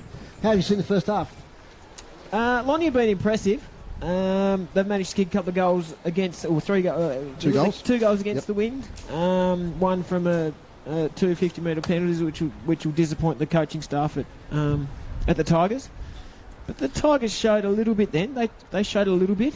But Lonnie, they're going to have the breeze in this next quarter, and I reckon they'll make the the Tigers pay. I think it's going to be a big quarter for Launceston. Yeah, well, I think that the Tigers obviously will have to hold Launceston this quarter to be within some sort of striking distance at three-quarter time, Anthony. Yeah, absolutely.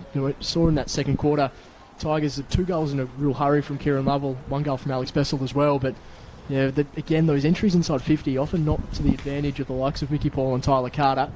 Paul probably held pretty well by Vandervelde in that quarter, but I think the entries going towards him didn't do him any favours, and yeah, I think the Blues, as you mentioned, they'll be licking their lips at the thought of already holding a 23-point buffer and kicking with the breeze. So the Tigers' defence will be under some immense pressure in this third term. We better do the goal kickers there, Anthony. Yeah, absolutely. Yeah, so 2 goals each for Alec Wright and Dylan Riley for the Blues. Singles to Jay Blackberry, Brodie Palfrey and Ben Killerlee and Casey Brown. For the Tigers, 2 goals to Kieran Lovell and Alex Bessel, young 16-year-old with 1 goal for the Tigers. A really special bit of work from him on the edge of 50. 2 goals from Lovell, 1 to Bessel. No goals to any of the forwards so far for the Tigers. It's half-time here at Windsor Park. It's Launceston 7-4-46, the Tigers 3-5-23. We'll take a short break, and when we come back, we'll have Scotty Stevens here from the North Launceston Footy Club. No is an amazing word. When used the right way, it can be very powerful, like saying, no, I don't want to be locked into a contract. No, I don't want to pay excess data charges. Well, that's exactly what Telstra is offering right now. No excess data charges in Australia and no lock-in contracts on any new mobile plan. Simply pay out your device if you want to leave. All on Australia's best mobile network. Too good to be true? It's not. Chat with the team at your locally owned Telstra stores, Quadrant and Kings Meadows, to find out more. A sponsor of City Park Radio. Photo printing made easy at Harvey Norman Photo Centre with 3-hour print and collect. Print your photos from the comfort of home, then pick them up from your local store in just 3 hours. Simply order online or via our mobile app. Select the print from home order option. Then collect your prints in store from our friendly Photo Centre staff in as little as 3 hours. Order before 2 p.m. for same-day collection. Quick, easy and convenient. Now at Harvey Norman Photo Centre. Collection times may vary by store. A sponsor of City Park Radio. Top Drop Automotive at BP West Launceston is an authorised Repco service centre. Seniors discounts available. Call today. Phone 634422. A sponsor of City Park Radio. Hi, I'm Daniel Johnson, and I have some great news for small business in northern Tasmania. You can now find a business specialist at Telstra Stores Quadrant in Kings Meadows. We want to help you become that business. You know, the business that makes the most of the latest cloud-based storage solutions, technology, connected devices, and hotspots. Visit Telstra Stores Quadrant in Kings Meadows today to talk to a small business specialist. A sponsor of City Park Radio. You're listening to Tasmanian State League football on City Park Radio. Welcome back to Windsor Park. It's half-time in the elimination final. You're enjoying, I hope you're enjoying the coverage here on City Park Radio and also the TSL live stream. 7-4-46, the Blues, the Tigers 3-5-23. And the Tigers, after fighting back in that quarter, just didn't quite bridge the gap at half-time. So the Blues have a pretty comfortable win. It's great to have a special guest here on the TSL live stream and also City Park Radio, and that's the assistant coach from North Launceston Football Club. G'day, Scott Stevens. How you going, mate? Yeah, going well, thanks, guys. Thanks for having me. Before we touch on the Bombers, what do you think of the game here at half-time? Yeah, interesting contest. Lonnie really jumped out of the blocks. We talk about finals intensity, and they're the team that certainly brought it. Kingborough sort of left it south of the border there, so... even the start of the second quarter, they really maintained that intensity and that tackling pressure. We're really outrunning Kingborough from all parts of the ground, but a bit of individual brilliance there from Kieran Lovell. A couple of quick goals, got them back in with a sniff, and they had a little bit of momentum there, but unable to capitalise, and then the ball goes the other end and they kick a goal from a 100-metre penalty, which is not great. It's interesting how the Launceston forward lines developed through the year. They've now sort of got sort of 3 players up there, or more than that probably, but the 3 key ones there are Thorpe, Wright and also Dill Riley now working together. Yeah, obviously dangerous matchups. They've really tried to isolate Dylan Riley. He's got a good matchup down there. Obviously good in the air, good on the ground, so he's been quite elusive as a target up forward for him. And Thorpe's played probably a little bit of a decoying role, but got himself into the game there, later in that second quarter.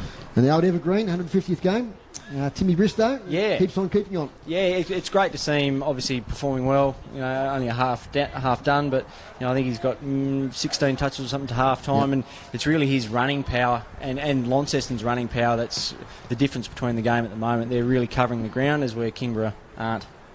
Okay, mate, the Bombers. So you got the week off. How's the week been on the track? What have you been up to? Yeah, it's obviously a good opportunity just to take stock, get a grip on where the boys are at with their bodies and so on. So we've had a really good week on the track. We trained this morning up at St Pat's on a nice big deck, so that was good to get a touch session in. So we'll obviously go into Monday night, just treat it as a normal week in terms of our training and preparation, but the boys are ready to go for next week, whoever it may be. Because a bit of wet weather footy there at KG5 in that last half of the Heavens Open, so might have been a few sore bodies after that one? Yeah, absolutely. They certainly did come out of it sore. They put everything into the first half when it was dry to make sure we'd established a lead, and then the weather came. It seems every time we go to Hobart this year we seem to be getting the worst of the conditions, but it's actually been a good thing for us, because I reckon at the start of the year we weren't playing that great wet weather footy, but it's something that we've really turned around the back half of the year, which shows good maturity from the boys. What's the secret with North Launceston? We talk year after year. Pre-season there was a lot of talk about Mark Walsh and Tommy Bennett and Zach Bird, etc., leaving, but you seem to be able to manage to replace that sort of quality of player. Yeah, that's certainly the strength of the club. They've got a good development pathway, they've got a good depth.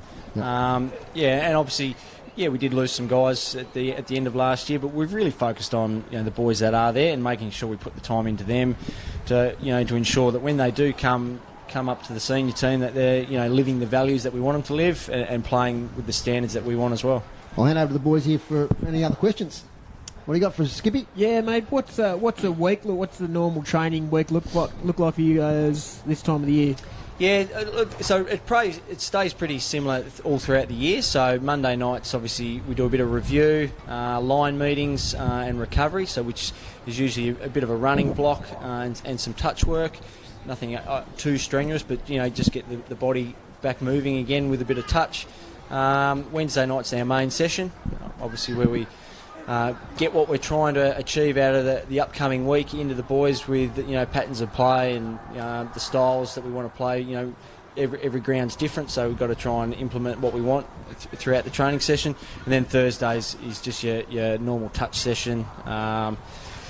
Which they call the captain's run, which Brad and the boys take. So that's just your feel good session. Yeah. So what sort of length of time on a Wednesday night, for example, in your main session?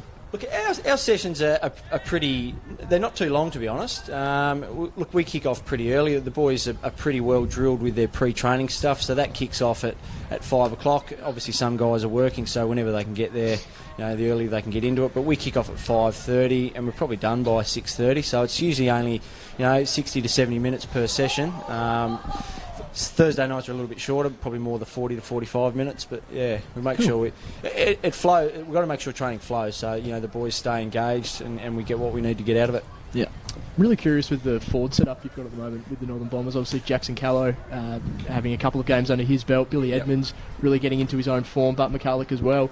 Have you kind of got the formula set as to what you think your best forward line actually looks like at the moment? There's a lot of talent down there. Yeah, interesting question. It's probably an area that we've really been trying to work on as the years progressed.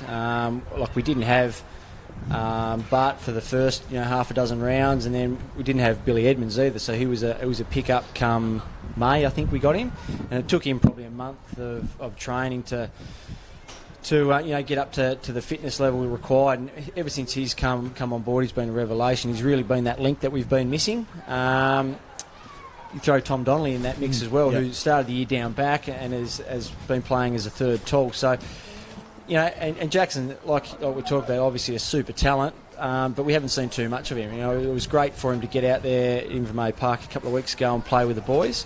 That was only his second senior game, and he showed some really good signs in that first half that he's going to be a super player going forward. So really looking forward to getting him back on. But in terms of the formula, look, it changes week to week, but we know that if we've got the talent out there, that if we get the ball in quick, we can get the boys to do the job for us. How important is it for Taylor to have experienced people in footy like yourself and that whole coaching team at North, to be his eyes while he's out there playing? Yeah, it is super important.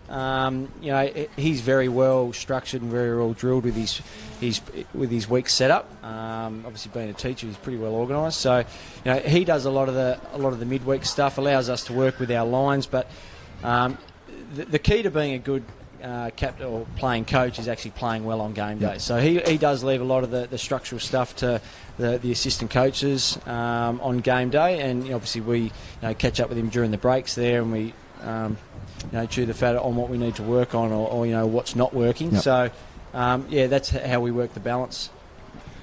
Now, Scotty, the Tassie Devils, okay, look like they might be coming back into the VFL. That must bring back great memories for you. What are your thoughts on how that might work, whether it's 2021 or 2022, and its relationship perhaps with the TSL? Because when you were playing, of course, the next step down from the Devils was into the more Greater Northern or the SFL. So do you think it's important to keep a strong TSL once the Devils are underway? Yeah, good question.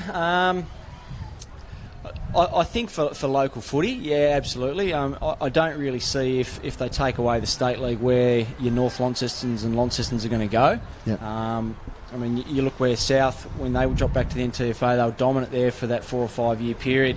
So look, I think for the teams, in the TSL, it'd be great for them to still have that high level local standard for them to aspire to.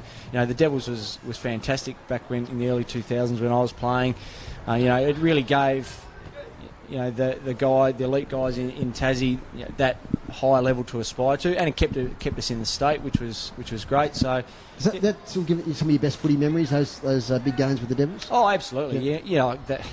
It's the old saying back when footy was footy, but going to North Hobart or Bellerive and you're playing in front of 5,000 people consistently and 10,000 in the finals, that was just a great buzz. Yep. But not only that, it was what the Devils program produced. It produced a lot of captains and a lot of coaches. So you can't knock that. And still players playing in AFL today. That's right. Mitch Robinson and the likes there. That's right. Played Mitch back in 2007 as a freckle-haired, bleached blonde boy from Lauderdale. Look at him now. Yeah. Boys, any final questions for Scotty before we let him go?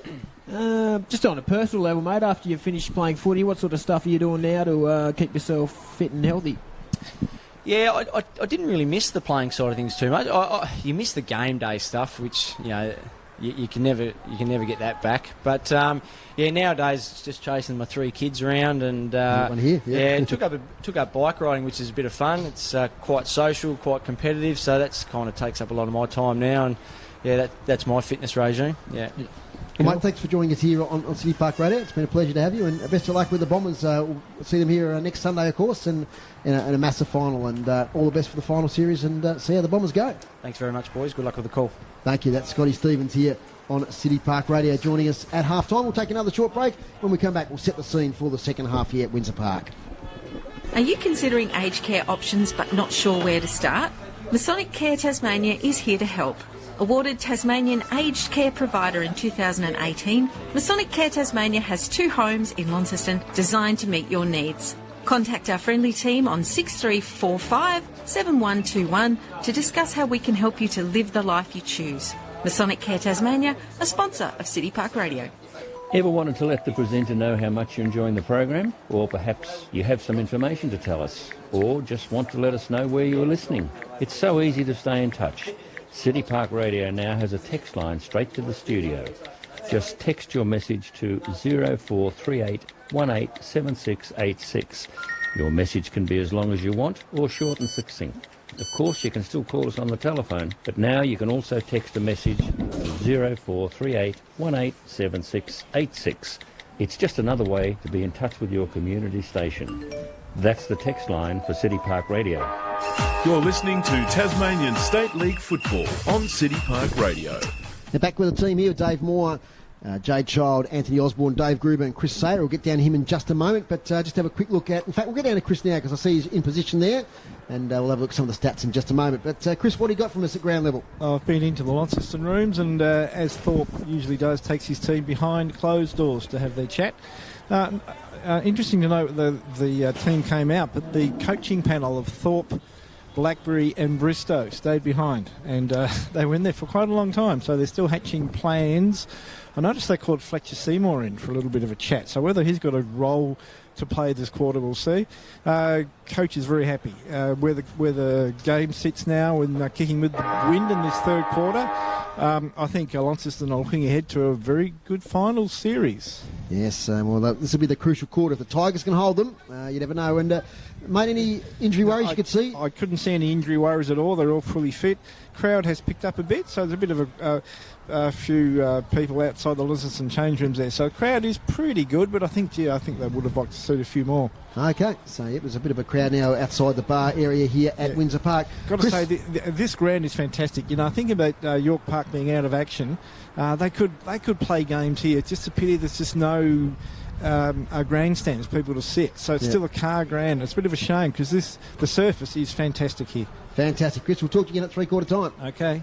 That's Chris Sayer down there from ground level. Let's have a look at the stats. I'll get you to individual stats in just a second, Anthony, but the team stats, thanks to Dave Gruber, at half-time, and the hit-outs 27-18 the Launceston's way. Clearances 14 apiece, so pretty even there. Inside 50, 22 Launceston, 16 the Tigers. Marks inside 50, 6 to Launceston, just 1 to the Tigers across the whole game so far. And free kicks are pretty even, 13-12 the Blues' way. Who stands out there on the stats for Launceston? And I think on the backs of that sheet you've got some Tigers as well there, mate. Yeah, absolutely. Tim Bristow, as we've mentioned, has been prolific. 16 touches for him. Alec Wright with 10. Joby Harper with 10 as well. Fletcher Seymour, after a quiet start, just 2 touches in the opening term, racked up 7 in that second. So he's now got 9 for the game. And that Lockie Watt tag, it's probably starting to become more of an even contest. Lockie Watt wearing him pretty well early on. Kieran Lovell up to 17 disposals, 11 touches in that second quarter, including 2 goals. So I think the Blues will be looking to put plenty of attention into him. That midfield battle that's full of some of the competition's very best, and it's going to be interesting to see how that plays out in this third term. Certainly will be. And Jade, so we talked just before about the Tigers. Their big hope in this game is just to really bottle it up, maybe pinch a couple of goals against the Breeze. And I think, on a day like today, if you're within 5 or 6 goals at three-quarter time, anything can happen if you're coming home with that strong breeze. I think if you're within 5 or 6 goals going to the last quarter, you give yourself a chance, but it's about that momentum. You need to take that into that last quarter, so they want to have a really strong quarter now. But let's watch the midfield. So I reckon, you're going to have a Bristow, Joby Harper, and also Fletcher Seymour at the bounce here, and they'll be pretty eager to get plenty of entries inside 50s, and also let's watch for where the ball's being entered to. I think Kingborough sort of used this I guess the eastern side of the ground. I think the place where the goal's going to be scored from is certainly on the other side of the ground. Other scores starting to come through, and the boys have started at Launceston Arena. 21 minutes into the first quarter, low scoring. Glenorchy 1 goal 2-8. Let's check the actual breakdown here. 1 goal 2-8. Lead Lauderdale 1 goal straight 6 1-1.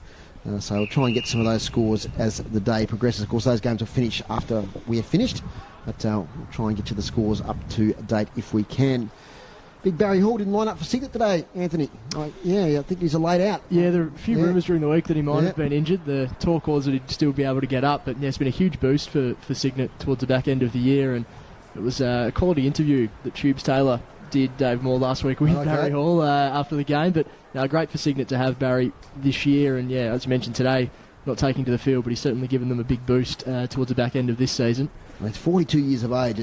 It's a big effort to keep coming up week after week. Absolutely. So did Barry actually qualify for finals? Or? I think he did. Yeah, he played last week. Play enough in the end. So he played 5 games or 7 or something? I don't know the exact number, but I think he just scraped through to be eligible. So I think he's enjoyed his time down at Signet. What's the connection with Signet? Anything? Or no, I'm actually not too sure what the connection is. I know Signet would have been thrilled to have his signature. So. Big target down there for them, and the form's certainly gone their way as well. Okay, back here, it's about to get underway in the second half of the elimination final. 7-4-46 Launceston Tigers 3-5-23. Thanks to our sponsors here on City Park Radio. Andrew Doyle, Telstra Stores, Quadrant Mall and Kings Meadows, and now a new store in the Brisbane Street Mall. We thank Andrew for his support over the season. We thank the TSL for allowing us to do the simulcast because we're about underway. Here's Anthony Osborne. Third quarter underway. Elimination final. Blues up and about at the moment. 23-point leaders. The ball comes down, one down by Leadham. Almost roves his own work. Harper potentially held without the football. Bristow had a kick out of thin air inside 50, but the ball will be brought back. Joby Harper just being held by Ryan Matthews after getting rid of the football. So, ball coming back to Harper now. He'll kick from just outside the centre circle. He's got Paul Freeman on short if he wants, but he'll look to drive the ball in long. A powerful kick from Joby Harper. He's got Thorpe there, but uncontested mark taken in the end by the Tigers. Just read the ball better as Kieran Lovell picks up the ball at half back. Good driving ball from Joby Harper inside 50, but in the end just being read better by the Tigers. Ball brought inside 50 by Tuttle. Donnelly does well to force a contest. Kieran Lovell racking up another disposal. Dances around 2, dances around 3, dishes a handball off to Lockie Godomski. Risky kick across goal. Just does enough to find Lockie Clifford. He'll be looking for a response in this term after giving away a 100-metre penalty. Marcus Davies in pursuit of this ball. Just paddles it back to Lockie Griggs. Handball over the top to Donnelly. Dinky kick up the line. Tyler Carter in that replacement jumper, wearing 59 in this second half. After spending much of the second quarter bare-chested, Jake Smith cuts that ball off and finds Mitch Thorpe short on the wing. Thorpe now. He likes to go around on that right foot. He's going to go central. No, he goes towards the pocket. Little chip kick towards Riley, who has to stop and prop. Oh, his opponent dropped mark, probably should have taken in the end. Off the ground by Jimmy Gillow. Quiet first half. Now it's Clifford. Gets it away to McCulloch. Handball backwards now. Ends up with Clifford once again. He kicks beautifully to half back. And is that Brady Rees over there? Alex Bessel. Alex Bessel, thank you. So he leans back a little kick, but he's coughed it up here to Tyrrell. The ball still holding up on the breeze there. Ryan Tyrrell takes off. Kicks deep inside 50. Can anyone take a mark? Alec Wright thumps it away. Roving it as Riley gets around on that right foot. Has to release a handball. Denellen can't take it. Beautiful work by Godomski. Gee, he read that well. But he kicks long and he kicks in the end poorly out of bounds on the full. Casey Brown to take the free kick. So undone a little of his good work there by Godomski. And they did well to corral Riley there because he was trying to get on that right foot for a shot on goal. As Casey Brown kicks it very high towards the pocket. Stays in play. Off hands. Lovell takes it. It's a try over the boundary line. Boundary throw in far side. See the Lonnie under-18 boys there in attendance. As I mentioned earlier, they're playing against Clarence tomorrow in the STJFL under-18s. Ball's thrown up. Thorpe front position. Does it pretty well. Gillow can't get the kick away. Matthews sharks it.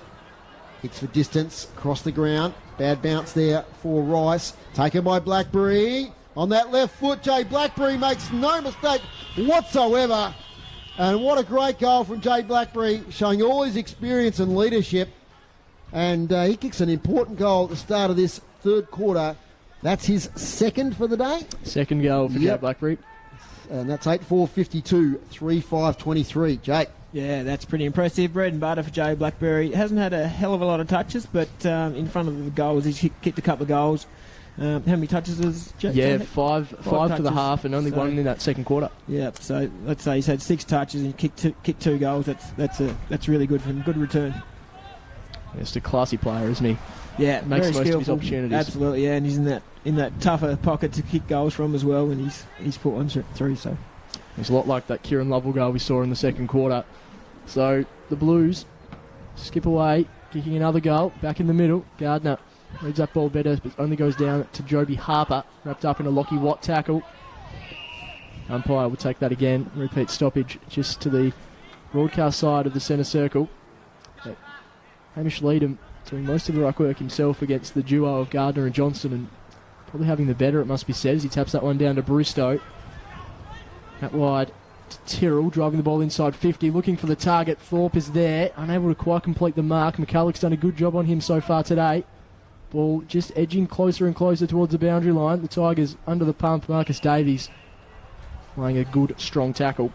They'll have the ball up 40 metres out from the Launceston goal, tucked up in that dead pocket that we've talked about so often today. Well, one down by Thorpe. Again, bodies all around this football. That's not going anywhere. Another ball up. So 3-5-23 the Tigers. Launceston 8-4-52. That's the goal that the Tigers didn't want to concede too early in this quarter. Out now towards Bristow. He's thumped over the boundary line. Lovell wanting out on the full deliberately. Umpire having none of it, so it'll be a boundary throw in. And that really defensive pocket of Windsor Park. Front position Thorpe. Gardner from the back. Little bit of volleyball there. Ends up now with Lovell. Kicks around the corner a little bit. Bounce well read there by Dygan. Now to Reardon. He kicks to space. Who can win the foot race here? Tyler Carter and Jake Smith. Jake Smith paddles to his own advantage. Nearly loses it. In the end, he's happy to see it over the boundary line. How does the umpire read that? It's going to be a boundary throw in. Right in front of us. Yep. Good conditions today. Touch of spring in the air. 16 degrees. So great finals footy weather. Boundary throw in. Leadham. Although the tap one here nicely by Gardner. He does well on the follow-up. Kicks to the hot spot. Casey Brown reels it in beautifully. Evades a tackle. Tries to release Dakin. Now towards Rice. Rice defensive handball to Vincent. Vincent kicks it round the corner. Now it's gone with the breeze the other way. Here's Denellen tracking the ball. He's tackled from behind by Lockie Watt. And that'll be a ball up. That breeze certainly isn't easing off, is it? No. That just got carried away. I saw a game at North Hobart Bell Reeve a couple of years ago. West Coast and North Melbourne. The ball actually went backwards. Never forget it. As Leadham does well here, but can't get one of his on-ballers. There's a whistle off the ball. The non-officiating umpire out of area, and it's going to go to Ryan Matthews, holding on by Joby Harper. So chance here for the Tigers. Forward line's fairly open. Goes quickly to Ryan Matthews, looking for Mickey Paul. He's in a wrestle. Across the front, though, that's Ryan Tyrrell. And he just got into that space in front of Mickey Paul and took a strong mark in defence. He's had a good game, Ryan Tyrrell. He's going to switch dangerously, but he does well to Dakin. Dakin just holds play up. Going to take his full measure of time. Now he's invited to go. Here's Dakin. He'll kick long down the line on the far side. In the contest there was Griggs, off the ground by Gillow. Getting there first is Gardner, around his fellow ruckman in Leadham. Handball's not bad to Clifford. Clifford by hand long to Griggs. Just inside the boundary line. Goes nicely to Reardon. They work that out well, the Tigers. Reardon now straight away gets a handball sideways. Chance now back to Reardon. Inside 50. Carter's there. Smith with a thump from the back. Blackberry at the fall. Taken by Dakin. He just gets it out with a torpedo and he'll get the ball into the middle of the ground. So, ball there by Dakin, mopped up by Bessel, immediately put under the pump. The Blues just need to surge the ball forward, but plenty of bodies there. We'll have a ball up. Dakin just getting his hands on the football in this quarter. Couple of touches. Had 5 touches in the opening half. Just his second game back from a shoulder reconstruction. One of the state's most exciting young talents. That ball is one down by Leadham. Lockie Watts in pursuit, as is Kieran Lovell. The Blues just continue to surge the ball forward. Bessel wrapped up in a big tackle, but the ball is going to go the way of the Tigers. Kieran Lovell held without it after disposing of the football. So he's true centre wing as he goes down the line looking for a target in Mickey Paul. Engages in a wrestle. Tyrrell's there as well for the Blues. Sam Dygan perhaps pushed in the back, and the umpire does agree. So Sam Dygan, he's about 60 metres out from goal, just in front of the Launceston club rooms, waiting for the football to be brought back. So Luke Graham's floating about. Tyler Carter deep. Mickey Paul a little further afield as his main targets, as he decides to just generate as much drive as he can. Carter and Paul are both there. Mark almost taken by Tyler Carter. Brought down to ground level. Umpire's whistle. Ball up. Forward pocket here for the Tigers. Dangerous area. Any goals kicking into this breeze are going to be worth their weight in gold heading into the final term. Carter just pushed out of it by Leadham. Bristow's in pursuit. Kick towards the goal face there from the Tigers. The Blues just do enough to see the ball over the line. Throw in about 10 metres around from the behind post. Again, a dangerous spot here for Launceston.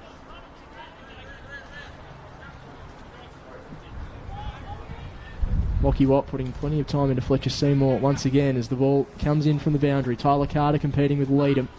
Ball's one down by Lovell.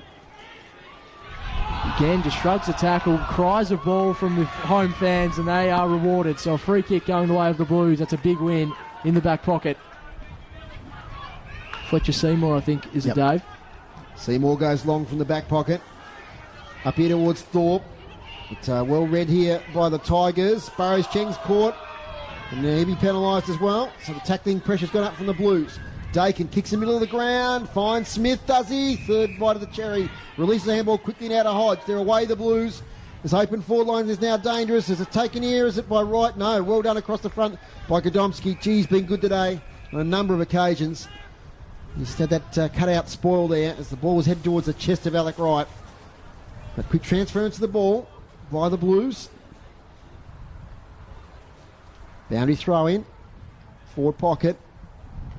Blues going to the southern end of the ground. Ruck work done there by Thorpe. Goes straight out of bounds once again. Jade, not a very open start to this third quarter, 11 minutes in, but the Tigers holding them a little bit. Yeah, it's been a funny start. A lot of down-the-line kicks forced into Launceston, so Kingborough would be happy with that. 7 inside, 50s to 4 the Blues way in this quarter as Thorpe gets the hit out. Donnelly does well. Back to McCulloch. Left foot kick to half back. Vincent, intelligent knock on towards Matthews, but it's going to fall out of bounds. So just one goal this quarter. It was 7 goals to 3 at half time. Now it's 8 goals to 3. So Jade Blackberry scoring the only major so far. I know I've said it a few times today, but the Tigers did kick 8 goals to that southern end last week. So they have the ability to score heavily. So they can get free in that midfield. As Gillow, little tap on. Taken by Tyrrell.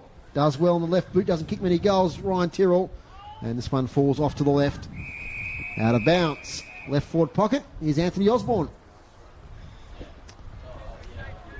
So boundary throw in. Forward pocket for Launceston. I've seen so many of these from this exact spot today. Ball comes in. One down by the Blues. Fletcher Seymour wrapped up in a big tackle. Now the ball up. Progressive score, Anthony, at Blunston Arena, 14 apiece. Lauderdale and Glenorchy. Yeah, tough to pick a winner in that one, I reckon, Dave. Two teams with some real fluctuating form throughout the year. It's down here at Windsor Park. That ball's one down. The Blues have it in a dangerous spot. Dylan Riley twirls around one. Gets around onto his right boot. Shot on goal. Misses to the left-hand side. Always looks dangerous with ball in hand, does Dylan Riley. Very exciting player. That Riley-Godomski matchup is going to be huge in this second half. Tigers just try and generate some drive. Hamish Leadham comes across the front and pretty low, pretty poor kick, must be said, from the Tigers. Leadham takes a comfortable mark. He's telling the umpire he's going to back himself in. Hugh Johnston, his direct opponent, is standing on the mark about 51 metres out from goal. Can kick a long ball. Seen that a few times over the years as Hamish Leadham, leader of this Launceston outfit, opts in the end just to set the ball up. Not his best work. Don't know if he's having a shot or not. I think you're kind there, Anthony. I thought I'd give him the benefit of the doubt, Dave. Doing the team thing was Hamish Leadham. Absolutely. And we'll have a ball up. Got a quick score from Youngtown. Bridgenorth 2-5-17, Longford 1-2-8. That ball one down by Hugh Johnston. Ryan Matthews has had a fair bit of the football. He drives the ball up to the wing. Marcus Gardner's there. He's wrapped up in a good, strong tackle. Have a ball up. Outer side. Yeah, so I'm not sure if there's a breeze there. Longford are big favourites in that game, Jade. You've played in that division. Yeah, so there. there might be a breeze up there, though. It's only quarter time. We'll wait and see the half-time score. As emerging as Taylor. Great tackle laid on him. Taken by Luke Graham. He's tackled also. So the ball up. Quietish day for Luke Graham, man. I know, in fact, that was Kieran Lovell, but it has been a quietish day for Luke Graham. Yeah, absolutely. He's Team of the Year member last year. Kicked 20-odd goals. He's probably playing second fiddle so far this season. Harper kicks chaos ball inside it, attacking 50. Dylan Riley falls over. Falls out of bounds. So it's been inside the forward 50 for Launceston now for a while. 9 inside 50s this quarter. They're winning their hit-outs. Clearance is fairly even in this third quarter. Bounty umpire right beside the behind post. Flings the ball in. Thorpe front position. Might have won it. That's a shot on goal. Is that Harper? It is. Joby Harper. Touch ball. It's touch ball. He celebrated. I had my binoculars on him, and he celebrated, but the ball was touched in transit. So behind to Launceston. 8-6-54. 3-5-23. Tigers bring the ball in. Driving ball towards half back. Again gets caught up in the breeze. Kieran Lovell in pursuit runs the ball out of bounds. Yeah, the chorus of car sirens, I think we're saying the same thing as you there, Dave. But yeah, good work in the end from the Tigers to get a touch ball. And so far, minimal damage on the scoreboard this quarter. They'll be happy with that. Ball comes in. Leadham ropes his own work. Handball's over the top. We're only as far as Rees. He finds Kieran Lovell. He's been everywhere today. So he looks to drive the ball down the line. Mickey Paul's there as a target. Simon Vandervelde does well. Punches the ball out of bounds. Have you seen that battle so far, Jay, between Paul and Vandervelde? Yeah, it's been solid. Simon's probably on top at the moment. I've got to be honest, the entry to Paul hasn't been great. Ball back in. James Gillow extracts it from the contest. Going forward towards Dylan Riley. Out of bounds. Well punched over by Lockie Godomski. Just keeping an eye on Lachlan Watt. His tagging job on Fletcher Seymour. It is a very, very hard tag. He's not letting him go anywhere by himself. He's done well. I think it was a tough time there. Yeah, Seymour had 9 touches, but only 2 in the first quarter, so he had a big second term. They're not really influential ones either. They're not very memorable from what I can remember. As the ball comes forward out of the wing. Tuddill in there. Vandervelde. Boyd, little handball. Dakin releases Smith, who just pumps it forward 60 metres. Thorpe's in there. Has got the mark. No, he dropped it. Well done there by the Tigers' defence. Trying to break through his Harper. He slings a kick. This might go through this time. It has. Joby Harper. Just the strength there of the big fella. He just got a boot to ball and it sailed through. And that's another goal to Launceston. Valuable one, 9-6-60, 3-5-23.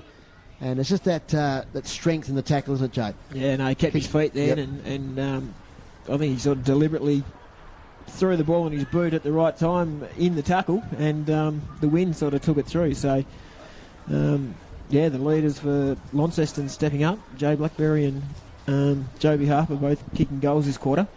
Out to 37 points, Anthony. So the Tigers will need to respond into the breeze leading up to three-quarter time. Yeah, we saw how valuable those goals Launceston kicked in the second term were.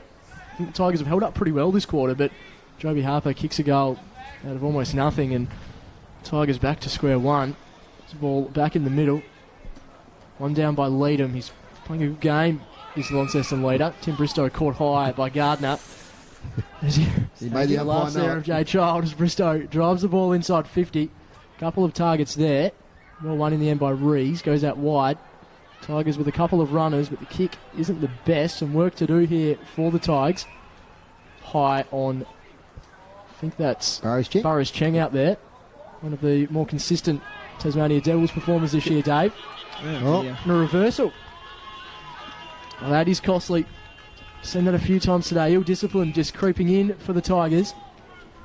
That is a coach killer. I have to say, I didn't actually see exactly what happened there, but they were in a good position. And flying high there for the Blues was Riley. Ball's brought back to down to ground level as the Blues just try and surge the ball forward. Donnelly stands up well to Gardner. The Tigers able to repel, but Leadham has the sit. Umpires decided that was a mark there for the Tigers. Thought there might have been a couple of hands on it. 2 on 5 then from the 5 Blues to 2 Tigers, so they did well then. Connor Bryant just sold his teammate into all sorts of pressure there, and he knows that the player tackled there. That was Kieran Lovell. You heard the voice, but Kieran had someone right beside him, got tackled to the ground, so it's a ball up on the far side. Gardner does well, a little fumble, but Vincent gets out of trouble, releases a kick. Boyd in a contest there with Bessel. Boyd releases the handball to Brown, in turn gets it to Dakin. This way, that away, turns, kicks down the wing, looking for a teammate there in Denellen. It's been reasonably quiet. He's got the ball now. He's tackled by 2. Gets the handball away. It's out of bounds. At Launceston Arena, Lauderdale 21, Lee Glenorchy 20. Gee, it's going to go to the wire, I think, Ant. Yep. Yeah, so keep an eye on that one. 2 teams that I think the injuries towards the back end of the year just make it interesting with guys coming back in to see how they go. As that ball comes back in, Gardner Wins it down, only as far as Seymour. Just a dribbling kick along the ground at Grant Hulk. Oh, slick handball from Hulk to Seymour. Roost from outside 50. In pursuits McCulloch. Oh, I don't think he got a hand to it. That's a goal. That is a fantastic goal for the Blues. I thought McCulloch was going to get his hands on the football. In the end, it evaded him, and that is a huge boost for the Blues. A big goal from outside 50, taking full advantage of the breeze. And that is a very costly goal for the Tigers. Fletcher Seymour, he just knew what he was doing in his jade. He just thought, if I just get it a certain distance, but unlucky Blake McCulloch, the ball just didn't drop where he wanted it to drop for him, and went through. So Fletcher Seymour, we mentioned not his best game. You know, he finished runner-up, I think, Anthony, in the ROCT Player of the Year award. Yeah, he did, leading into that final round. But rested last week. Yep. It's bigger fish to fry for the Blues than personal awards. 10-6-66, 3-5-23. Game high lead of 43 points. Taken by Harper using strength from the contest. He doesn't waste any time. Goes route 101 right down the middle. Taken by Blackberry on his non-preferred on the right foot. Has he bent it back enough? He hasn't quite. One behind. 10-7-67, 3-5-23. And the clearances from that centre with a breeze like this today, Jade, are like gold. Yeah, Joby's really good at that too. He gets himself clear and pretty damaging play off the boot. As now the kick comes out from fullback for the Tigers. Lead him front position. Just goes the thump. Tries to get it to Dakin. Dakin's got it. 48 out. He's allowed too much for the breeze. And it might just sneak in from behind. It does. So a couple of behinds in 30 seconds there to the Blues. 10-8-68. Plays 3-5-23. Tigers to bring the ball back in. He's got absolutely nothing to kick nothing to at all, does he? Nothing at all. So he's going to go to that defensive pocket. The ball, not his best kick. Alec Wright unable to complete the mark. Tigers should be able to mop up, although the handball's intercepted by Tim Bristow. He's been everywhere today. Alex Bessel does well to get a punch there, but the Tigers still under the pump. Alec Wright with a snap that's smothered. Dylan Riley with a bit of space. Goes into Jay Blackberry along the ground. Goal! Jay Blackberry, for the third time today, hits the scoreboard with a major. Just found a bit of space, whacked it on the boot. Didn't go high along, pretty much almost went along the ground there from Jay Blackberry, along the goal line, through for a major score. Yeah, very intelligent kick. If he had went the normal route, he would have been smothered. So Jay went underground and all clear, one goal. Great story, isn't he? He had that knee reconstruction and he got midway through last year and he's worked his way back. And if they go deeper in this final series, he's going to be an important player. Absolutely. To have someone like Jay Blackberry starting inside your forward 50, generally he's normally a midfielder. Very dangerous. Him, Jay, Riley, and Mitch Thorpe, pretty dangerous. 11-8-74, 3-5-23.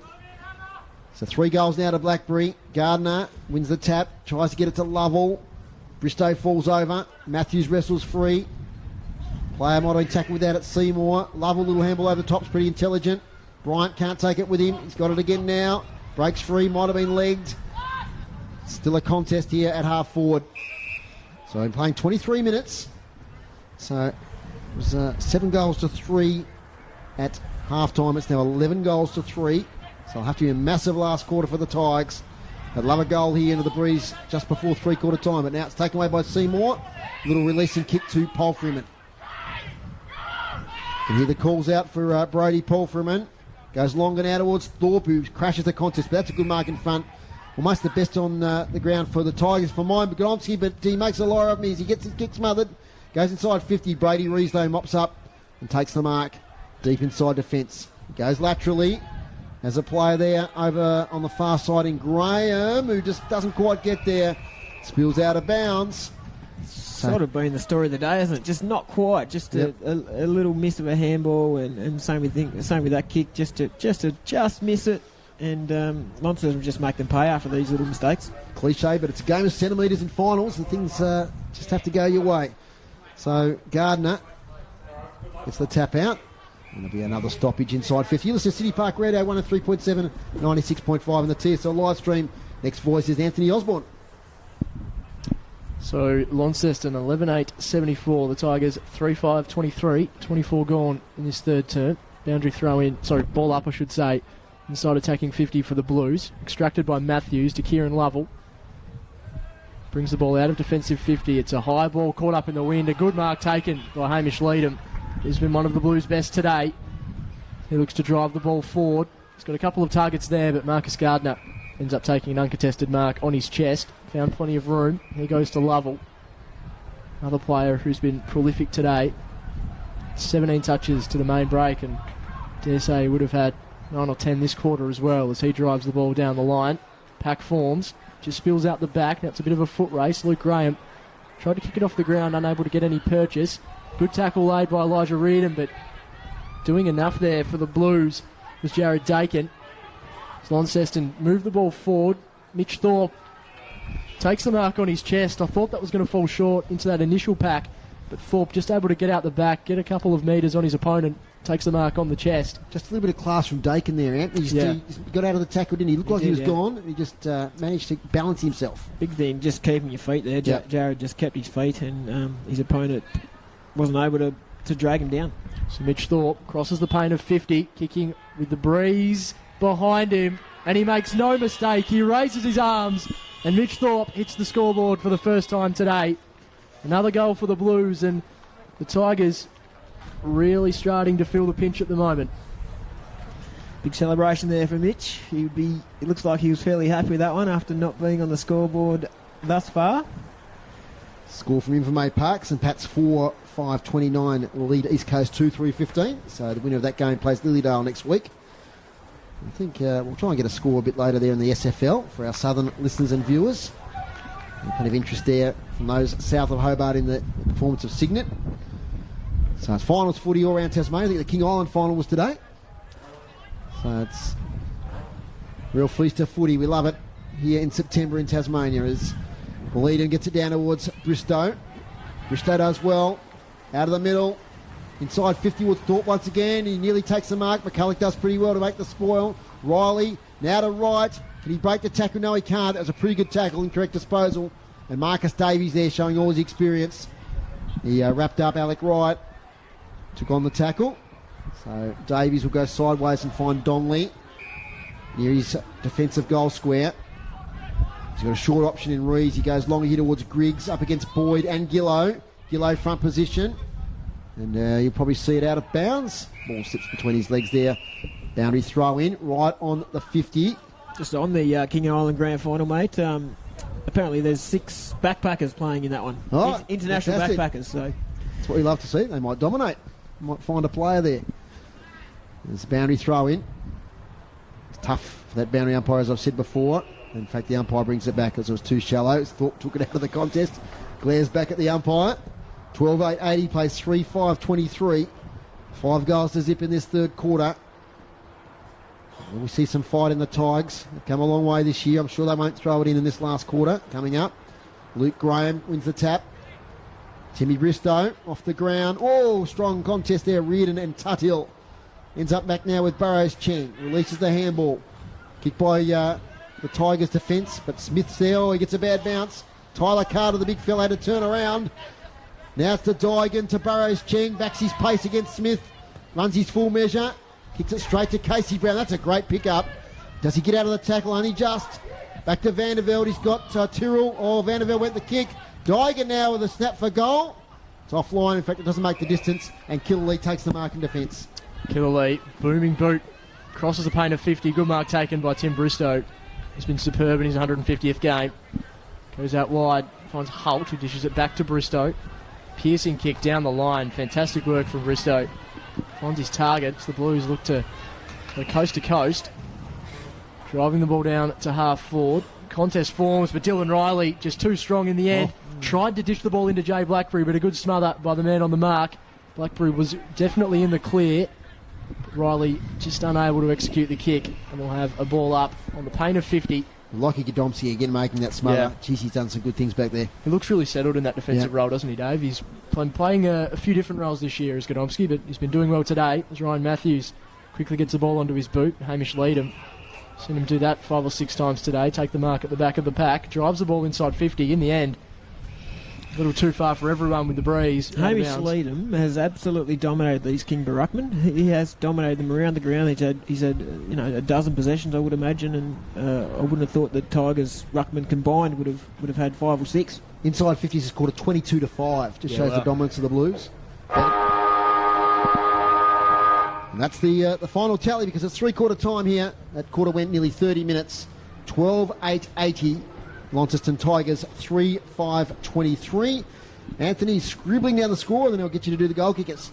Yeah, absolutely. So for the Tigers, still 2 goals to Kieran Lovell, 1 goal to Alex Bessel. For the Blues, Jay Blackberry with 2 goals in that quarter takes his tally to 3. Alec Wright with 2, Dylan Riley with 2 as well. Singles to Ben Killerlee, Casey Brown, Joby Harper, Mitch Thorpe, Fletcher Seymour. Jay Child, at half-time you thought this might have been the quarter where Launceston put the game to bed, and it appears to be the case. Yeah, no, they're well on top now.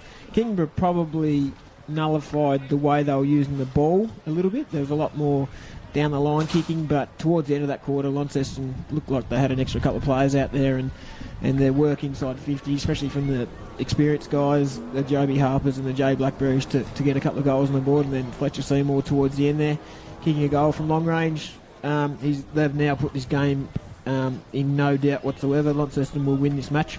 12-8-80 Launceston Tigers 3-5-23. We'll take a break here from the live stream and on City Park Radio. We'll come back for some more analysis and some other scores in just a moment. Brrr. Discover your next tea obsession at Cocoon Living Tea. Stoned, probably the fanciest tea leaf name we know of. Large, delicate Sri Lankan orange pekoe. The perfect tea base for all the summer stoned fruits we love. Perfect peach, appropriate apricot, and of course, the nice nectarine.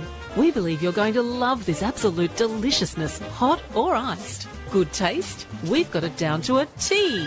Cocoon Living Tea, 109 on the George Street Boulevard, a sponsor of City Park Radio. No is an amazing word. When used the right way, it can be very powerful, like saying, no, I don't want to be locked into a contract. No, I don't want to pay excess data charges. Well, that's exactly what Telstra is offering right now. No excess data charges in Australia and no lock-in contracts on any new mobile plan. Simply pay out your device if you want to leave. All on Australia's best mobile network. Too good to be true? It's not. Chat with the team at your locally owned Telstra stores, Quadrant and Kings Meadows, to find out more. A sponsor of City Park Radio. Top Drop Automotive at BP West Launceston is an authorised Repco service centre, offering free brake check, nationwide warranty and afterpay. Phone 63 444 222, a sponsor of City Park Radio. You're listening to great TSL action, Tasmanian State League football, on City Park Radio. Welcome back to Windsor Park. It's three-quarter time, 12-8-80 Launceston. The Tigers 3-5-23. We've got the stats here. Anthony has the individuals to go through in a sec, but the team stats here. It's a three-quarter time. The hit-outs, Launceston dominating that 43-33. Clearances 27-26, so fairly even there. Inside 50s 22-5 that quarter. The Blues right on top, 44-21 over the day. Marks inside 50 significant too, Jade, 8-1. So they've had those taller targets there, the Blues. Mickey Paul, he's been in a good contest, but he just hasn't got that supply, as we said earlier in the call. And free kicks 19-17, pretty even there, Launceston's way.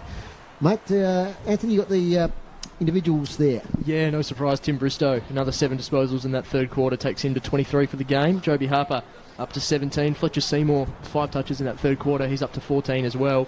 Jared Dakin had a really big quarter. 8 touches in the third, brings him to 13. Interestingly, Brodie Palfreyman just with 5 touches for the game. Jack Donnellan with 6 as well. So a couple of players that potentially could make a big impact. But Jay Blackberry, 8 disposals, 3 goals. Wow. Just makes the most of his opportunities, doesn't he? And for the Tigers, Kieran Lovell, 24 disposals for the game. Another 7 in that third quarter. Ryan Matthews up to 15 as well. So they've probably been 2 of the stronger performers for them. Kieran Lovell, certainly can't fault his effort today. He's been absolutely enormous, but looks like it's not quite going to be enough for the Tigers today. The Blues in a pretty strong position heading into the last quarter. 4-5-29 Lauderdale, Glenorchy 4-4-28. Jade, you've been in finals where you know you're going to win the game, lead-up finals. I'm not talking about grand finals. What's the psychology now for Launceston? Is it preservation? Is it just go 100%? What are you thinking in the huddle at the moment?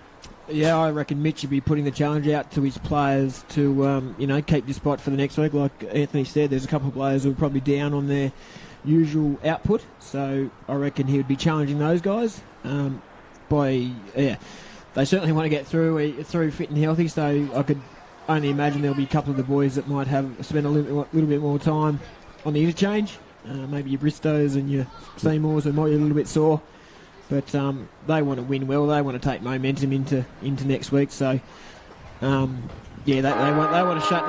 Their back line's pretty proud as well. So they want to keep the Tigers to 3 goals, I reckon.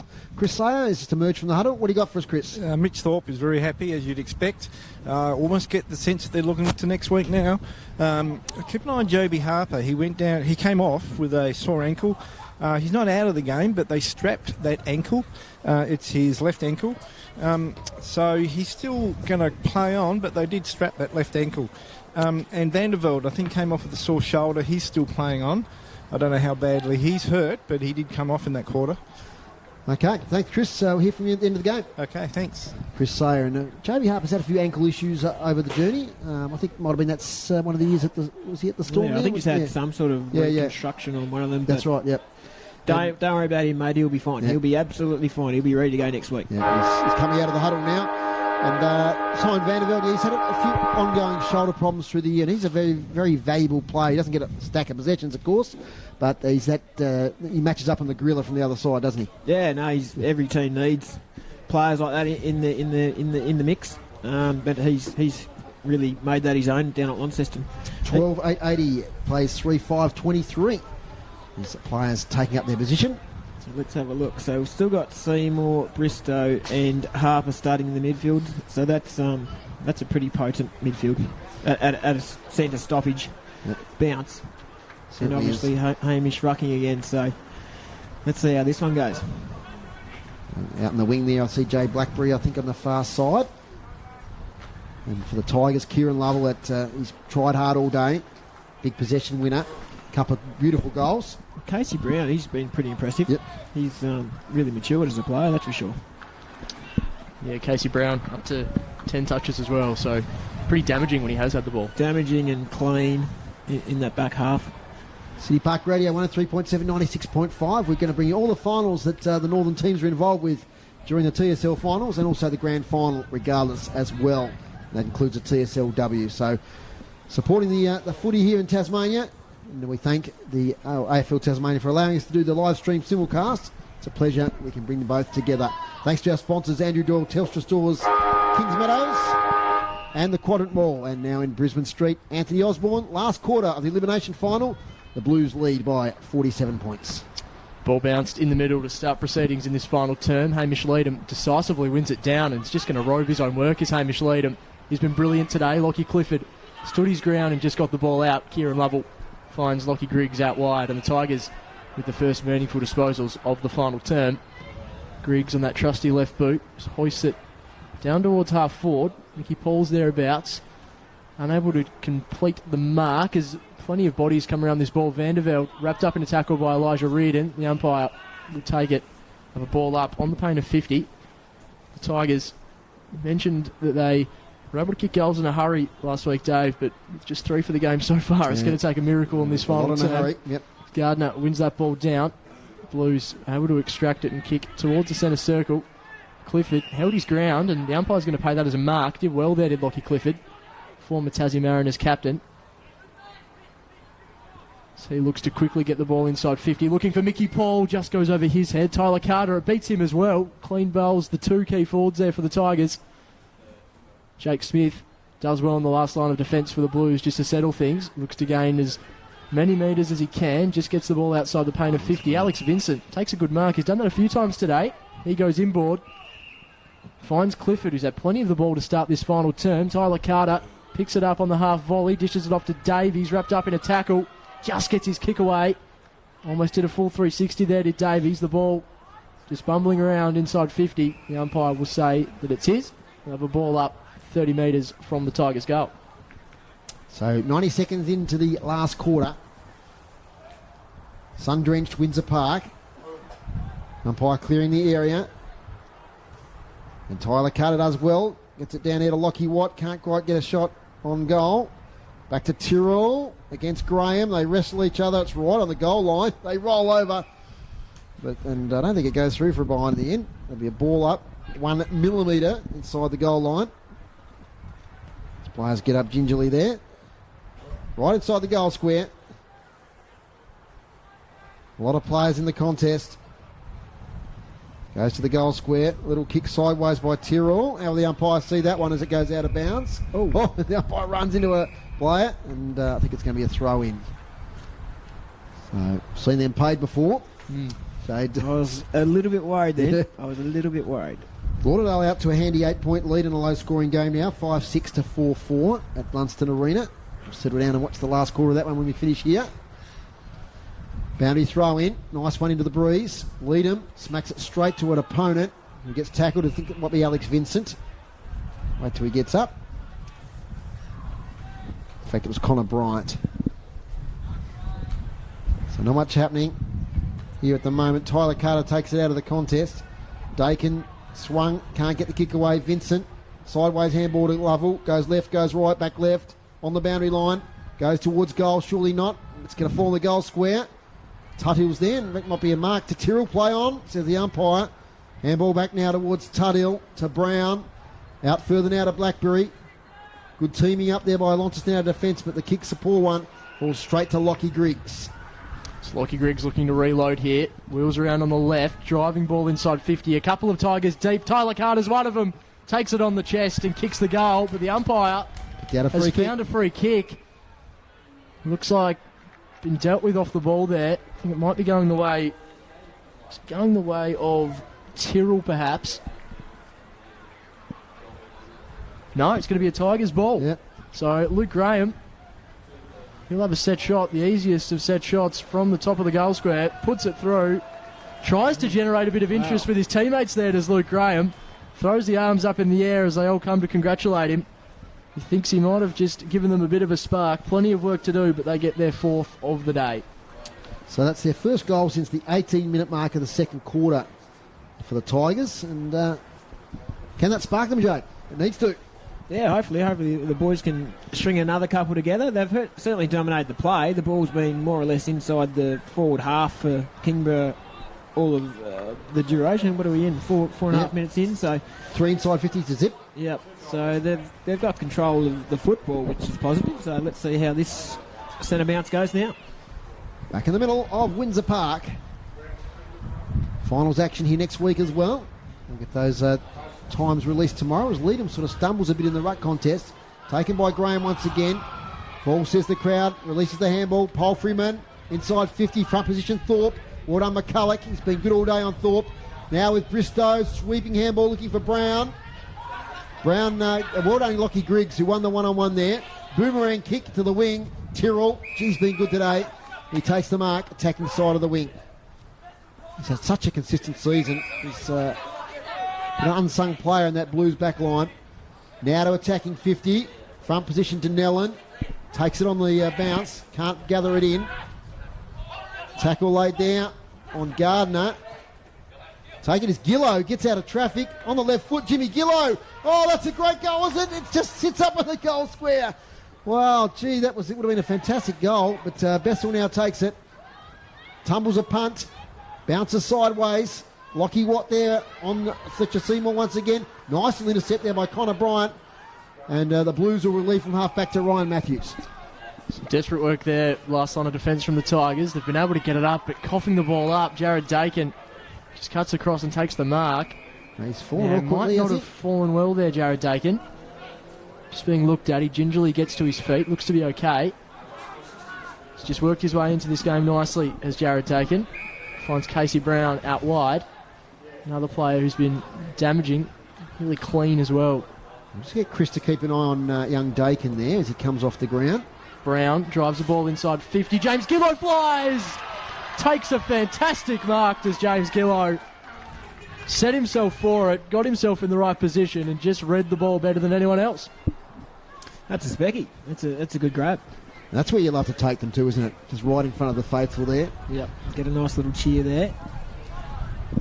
But he actually, he watched the football. Everybody else were expecting it to go in another part of the ground, but he watched it and took it quite easily in the end. So James Gillow Kick from about 40 metres out into the breeze. Tough kick. It's going to fade to the right, but Dylan Riley holds his ground and takes a strong grab, and he'll now have a chance to kick from the pocket. It's a good mark taken just to the right-hand side of the right behind post. Has the option to curl around. Goes on his left boot in the end. Not his best work, Dylan Riley. Goes through for a minor score. Always curling to the near side. So Launceston 12-9-81. The Tigers 4-5-29. Out from fullback. That's a strong mark to Mickey Paul. Up the ground. Turns around. Oh, it's a spiral torpedo. We love to see them. Finds Tyler Carter. Has options. Goes to the goal square himself. He needs the bounce. Can he get it? He can't. It's off to the left. 4-6-30. Don't we love to see the barrel there by Mickey Paul, Jade? He just wanted to get something happen, and 3 kicks and they're inside the goal square. Us old timers love that. Hit the teammate on the chest as well. Jake Smith short to Brendan Taylor. Quietish game there from the brawler Taylor, as they call him. Short now to Tutil. In the back pocket. 12-9-81, 4-6-30. As Tutil backs himself, he probably got himself into trouble there. Gets it to Boyd, who's slung aside like a rag doll. And then Matthews is tackled in the follow-up. Tyler Carter runs into Jake Smith. A lot of solid tackling there. As Taylor lays a tackle on his Tigers opponent. That might have been Dygan. 2 number 17s there. All up forward pocket. Can't fault Tyler Carter's endeavour down there. He's been 100%. He's played well last week. Yeah. Yep. He's just a good tall target there, and as you say, never leaves anything in the sheds. As Bristow gets a quick kick out, Davies front position, takes it, tackled. Good pressure there by the Blues. Gillow releases right, who shrugs a tackle. It's a funny old kick up the wing. Thorpe, the old legs are going there as he chases his opponent there. McCulloch has been fantastic again. And so it's out of bounds. Left half forward, 12-9-81, Launceston Tigers, 4-6-30, 9 minutes into the last quarter. Yeah, good work again there by Blake McCulloch. He's been one of the Tigers' best. Really starting to develop as one of the better defenders in the competition. So the boundary throw in. Leadham and Johnston to compete. Leadham's been dominant all afternoon. That one's run down by Johnston. Coming in was Bryant, just his second game back. Gillow dishes the handball off. High ball with players flying up. Bristow gets a hand to it, but only as far as Burrows Chang, who just chucks it under the arm. Drives the ball inside 50, and the pole direction just gets out of his grasp. Elijah Reardon fighting well at ground level. As the reinforcements come in for the Blues. A couple other scores, Ant, while we've got a stoppage there. Longford 4-6-30, Trail Bridgenorth 4-7-31. St Pat's 4-7-31 lead East Coast 2-4-16, and I think Lauderdale have got a bit of a break now on Glenorchy 48-26. It's a big game happening down there at Blunston Arena. Final quarter here underway at Windsor Park. Tigers just trying to move the ball forward. Launceston able to gain some meterage out of that contest. High. Looks like, high free kick there going the way of the Blues. Driving the ball through the middle in the Dunellen direction, but it looks like there was something off the play. Umpire Bridges, not the officiating umpire there. Just picked something out. It looks like it's going to go the way of Sam Dygan. I think it was involving Ben Killerley and Sam Rice. So Dygan runs himself into a little bit of trouble, but he's got some reinforcements. Dishes it to Bessel. McCulloch comes through. Stops, props, gets onto his left boot. Drives the ball inside 50, looking for Paul. Just goes over his head, and Jake Smith mops up well for the Blues. Stayed under 25 reps, Smith. He dishes the ball, receives it again. In the end, runs out of tarmac, out of bounds for a throw in. A couple of SFL scores here at quarter time. Dodgers Ferry 8-5-53. Huonville Lions 4-5-29, high scoring there.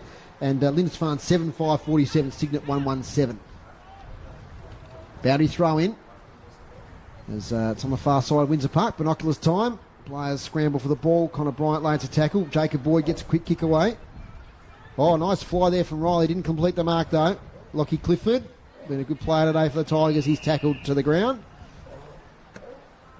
So, Tell you what, Jake Smith would have to be one of the better defenders in the competition, wouldn't he? The way he peels off and reads the football, he does it so well. And he's found a niche there in the back line. He's sort of been all over the ground in his time. Debuted back in 2013. Rewarded this year with a under-25 Guernsey. Quick kick forward. Well read there. I think that's Lovell who kicks for goal. And he's off to the left. Is that Lovell? Luke Graham, I think. Luke Graham, yeah. And one behind there to the Tigers. 4-7-31. 12-9-81. So it's a 50-point margin. Little kick comes in now towards Boyd. We get on the bounce. He's got a lot of possessions today as Jacob Boyd. Kicks out in towards Holt. Now it's going to be downfield here, I think. As he's collected a bit after he got rid of the ball. He's writhing around on the ground a little bit there. There's the young fella. So it'll be a relayed free kick to Holt. Bit of pushing and shoving. Boyd still on the ground as the kick comes up the wing. Off hands of right, out of bounds. 12 minutes in yet, Ant? Yeah, just saying Boyd just back to his feet now, having a chat to the trainer, but yeah, it looked like, I think it was a Tyler Carter effort behind play. Jake Smith having a few words back there. Yeah, Tyler Carter and Jake Smith, there won't be any doubting what they're thinking. Two rough nuts there. Seymour has it pinched off in by Bryant. Sideways now to Lovell. Kicks towards half forward, but it's into that pocket again where it's hard to score from. Jacob Boyd recovered, does well. Great kick to Blackberry, that was elite. Blackberry now goes straight off and gets the kick to Casey Brown. Now to Harper, chisels it to Thorpe, who takes it 70 out. He's going to take his time. Now he turns, looking here for Harper in the follow up. One hand, he nearly takes it. He's held anyway. He'll get the free kick against young Brady Ruiz, but he positioned the body beautifully. And that skill of Thorpe to get the kick to the right side of Harper to make that contest. Yeah, no, he was always going to Joby, put in the attacking side of his body, and he was able to outreach his opponent, I suppose. So into the breeze, it's probably right on the limit. This will be a floater, but it could well go through. Let's see. Jay Childs played a bit of footy with Joby Harper. He's got a bit of revolution. Yeah, it's coming back a bit, but not enough. Off to the left, 12-10-82, 4-7-31. Before I pass over your Ant, how good was that kick from Jacob Boyd to Jay Blackberry?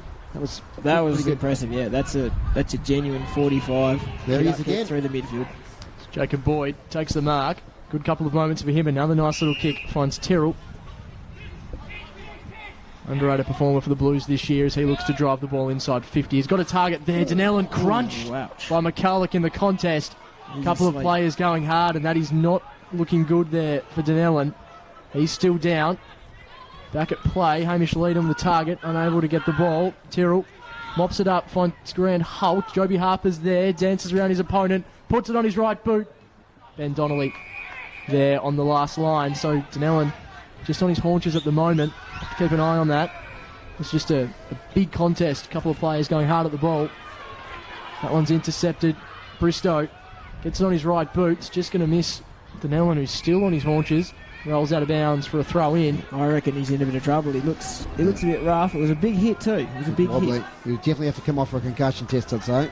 He'd want to play on, I know he will. Yep. Because the arms went up straight away, didn't they, when he was on the ground? He's trying to talk the trainer into staying out there, but I think you can see Thorpe just telling him to make his way to make his way off the ground. Don't think it's any other injury other than a knock to the head. It's bad enough, I know, but doesn't look like a leg or anything, or a shoulder, so that's good for Jack Denellen. Bounty throw in. We're about 25 metres around from Launceston goal in front of the faithful there. For the bar area. Taken by Seymour. Lockie Watt's done a great job on him today. Is Bristow. Releases the kick, but it's taken by Clifford. Last line of defence. In the last 10 minutes or so of this game. As Rice drops the chest mark. Has time to recover. Little handball over the top. Finds Ruiz. This way, that away. Back to Rice. Good pressure by the Blues. Kick smothered. All the two players clashing to each other there. That was Harper and Tyrrell. Killeley off the ground. Gillow, nice handball to Harper, right on the boundary line. Kicks to the hot spot to Thorpe, who should take a mark. And he'll go back and have a go at goal. So intelligent stuff there from Harper. He might have been tempted to have a go at goal, but he just centred it. Thorpe read it beautifully. He's going to swing around and kick this. You watch this. Blake McCulloch on the mark. Great little handball from Gillow in that lead-up as well. So Thorpe registering that he's going to go sideways here, which is allowed to these days. Goes now. And it's a goal. He raises the hands to the fans in front of the social club there. There's Mitch Thorpe as he kicks his second for the day. Yep. So Mitch Thorpe 2, he's kicked the last 2 for Launceston, in fact. Kicked one at the end of the third quarter. 13-10-88, 4-7-31. Yeah, a bit of feedback for Sam Rice there from Mitch. He's obviously suggesting what he should have done differently, but good finish by Mitch. Good kick actually by Joby. Joby could have quite easily had a bit of a wild ping at those goals, but he did see Mitch on the fat side, if you like, and Mitch to an uncontested mark. Some nice work from Grant Holt earlier as well, just moving the ball, paddling the ball on the ground. He's a really lively small forward for them. So back in the middle, Launceston 13-10-88. The Tigers 4-7-31. Chris Sayer reports that Dunellan's gone straight to the sheds for a bit of a look there. Might have a sore shoulder as well, so keep an eye on that. Leadham wins that ball down to Seymour, immediately wrapped up in a tackle. We'll have a repeat stoppage inside the centre circle. So dying stages of this one. The Tigers will be hurting after this result. The Blues too strong today. Leadham comprehensively wins that one down, looking for Dakin. He's been really lively in this second half, wrapped up in an Elijah Reardon tackle, still able to farm the handball out to Joby Harper, goes to Dylan Riley at half forward on the second grab, takes the mark, quickly wheels around. He's got Tim Bristow, who's going to cross the paint of 50, just dobs the ball up for James Gillow, takes a strong mark, a really good mark from Gillow, taking a couple of strong marks in contested situations in this final term, and he looks to be just another prong in that attacking setup that the Blues house here at Windsor Park. You notice, Jade, once again, young Dakin managed to get a quality possession despite being tackled. Correct, yeah. No, he was pretty much gone in the tackle, but good players find a way to flick those little handballs out. So James Gillow, he'll come in and slot his second goal of the afternoon. Sorry, first goal, I should say. Took a huge mark earlier in the quarter. That's a nice finish from Gillow. He's had a strong year. Saw his younger brother kick the match winner last week in a really close contest. This time it's a far more comprehensive result for the Blues, but nice little touch there for James Gillow. He looks good. He looks good. He's a good little player, that one. He's just handy. He kicks his bags of 2s and 3s. He pops up. Macca calls him when he calls it with the pop-up sprinkler. He just pops up in different places. So inside 50s this quarter, 9 to Launceston, 7 to the Tigers. So they've dominated this last quarter. Look at the flags. The breeze is still significant. So they're finishing off the game strongly. They lead by 63 points. Pretty sure that's a game-high lead now for the Blues. Taylor now in the middle. Does well too, Brendan Taylor. Gets a handball to Bristow. Up towards half forward. Bouncer eludes Riley. Taken by Godomski, set upon by 2 Blues. Ball up, 40 out. So a good crowd at Youngtown, I'm told, Rick Fontaine. So about 1,000 people there for the Bridge North Longford game. That's a good result. As round the corner now, kicking it forward is Dygan. Ball eludes a lot of players. Casey Brown, impressive today. Over the town to Leadham. That's to it straight away. Hodges there in support. He goes around the corner to a heap of Tigers. They can raffle it there. Handball ends up now with Lovell. Sweeping handball to Vincent, who'll clear from half back for the Tigers. So just a wobbling ball across half forward. Mickey Paul picks it up on the second bounce, just trying to find some reinforcements there is Paul. He eventually gets one in Griggs, who just bombs it long inside 50. Jake Smith in pursuit. It's in the goal square now. Marcus Gardner's there, and in the end, it's just been touched. To tell you what, Jake Smith was struggling to get a hand to that ball that was bouncing around. Would have been some sort of finish from Lockie Griggs, but in the end, a minor score as Jake Smith brings it back in to Brendan Taylor. Another just consistent contributor in this Launceston outfit. Dishes the ball that wide Jake to the Smith run again. of Smith, yeah. As you mentioned, he just likes to peel off, doesn't he? He's got Gardner in pursuit, but backs his speed in. Sam Rice chops that ball off. Captain of the Tigers. Brings the ball back inside 50. Bristow with the sit. Tried the punch. In the end, it evades everyone. We'll have a boundary throw in. Tigers forward pocket. Half time at Launceston Arena, Anthony. It's 48 Lauderdale, 28 Glenorchy. So a handy lead there. Of course, the Blues will play the loser of that game next week. And the winner to meet North Launceston. Correct. For a direct spot into the grand final. Boundary throw in. Let's see who can pick the ball up here. It's bouncing around everywhere. There's players are tackled to a standstill. The breeze getting up even further here. Smoky the air as well. Might be a bit of fire somewhere. So 4-8-32 the Tigers. Launceston 14-10-94. So no one's escaping from there. Well, the handball comes out eventually. How does the umpire see that? He's going to call a ball up just before the ball came out.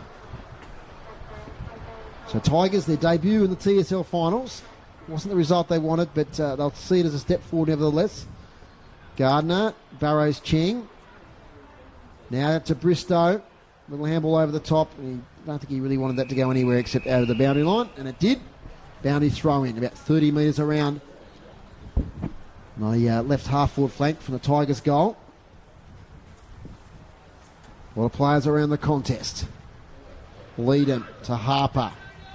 His little kick tries to find Wright. He's tackled by Bryant, and there'll be another stoppage. Lots of stoppages. Hit-outs this last quarter, Leadham's really got on top. 16 hit-outs to 5. He's rucked pretty much the whole day. He doesn't do a lot of ruck work inside attacking 50, but around the ground he's a fantastic engine. As Griggs releases a handball now to Taylor, who just decides to clear the area. Falls a little bit short of Riley. As the cars go past here, Godomski, little kick towards Matthews, who'll take the mark. And he'll line up well within distance, about 35 out directly in front. Jade, you saw something there? I just thought there was actually, just trying to picture who it is for Kingborough. Lockie Griggs, he was by himself, was 20 metres by himself.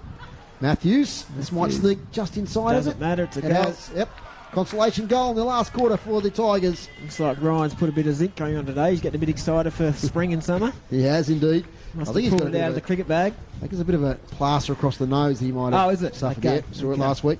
Tigers 5-8-38, Launceston at 14-10-94. So consolation goal, as I said there, for the Tigers. That's their second of this last quarter, 23-minute mark. 23-minute mark. Let's see if Lonnie can break the ton. So 14 goals, 10. So one more goal will get them to three figures. Yep. So they'll go forward next week with a lot of confidence. Hopefully they'll pull up all fit. Donnellan a little bit of a concern. He's gone to the rooms. It's like Bristow and Harper still in the midfield, so they're going to push on. Back in the middle, Hamish Leadham wins that down. Ryan Matthews, the goal kicker, gets it, but good smother in the end by Brendan Taylor. Matthews follows it up with a strong tackle. One of the Tigers' better performers, holding the ball as the umpire's call. Digan farms it out to Kieran Lovell. The umpire's called advantage. Lovell just dances around before bombing the ball inside 50. In the end, just into space, Luke Graham, the man in pursuit towards the boundary line. Lockie Watt in the pocket has a shot, just hits the upright. So minor score. Lockie Watt trying to just get another little goal late, another consolation prize, but in the end a minor score. Jake Smith to bring it back in.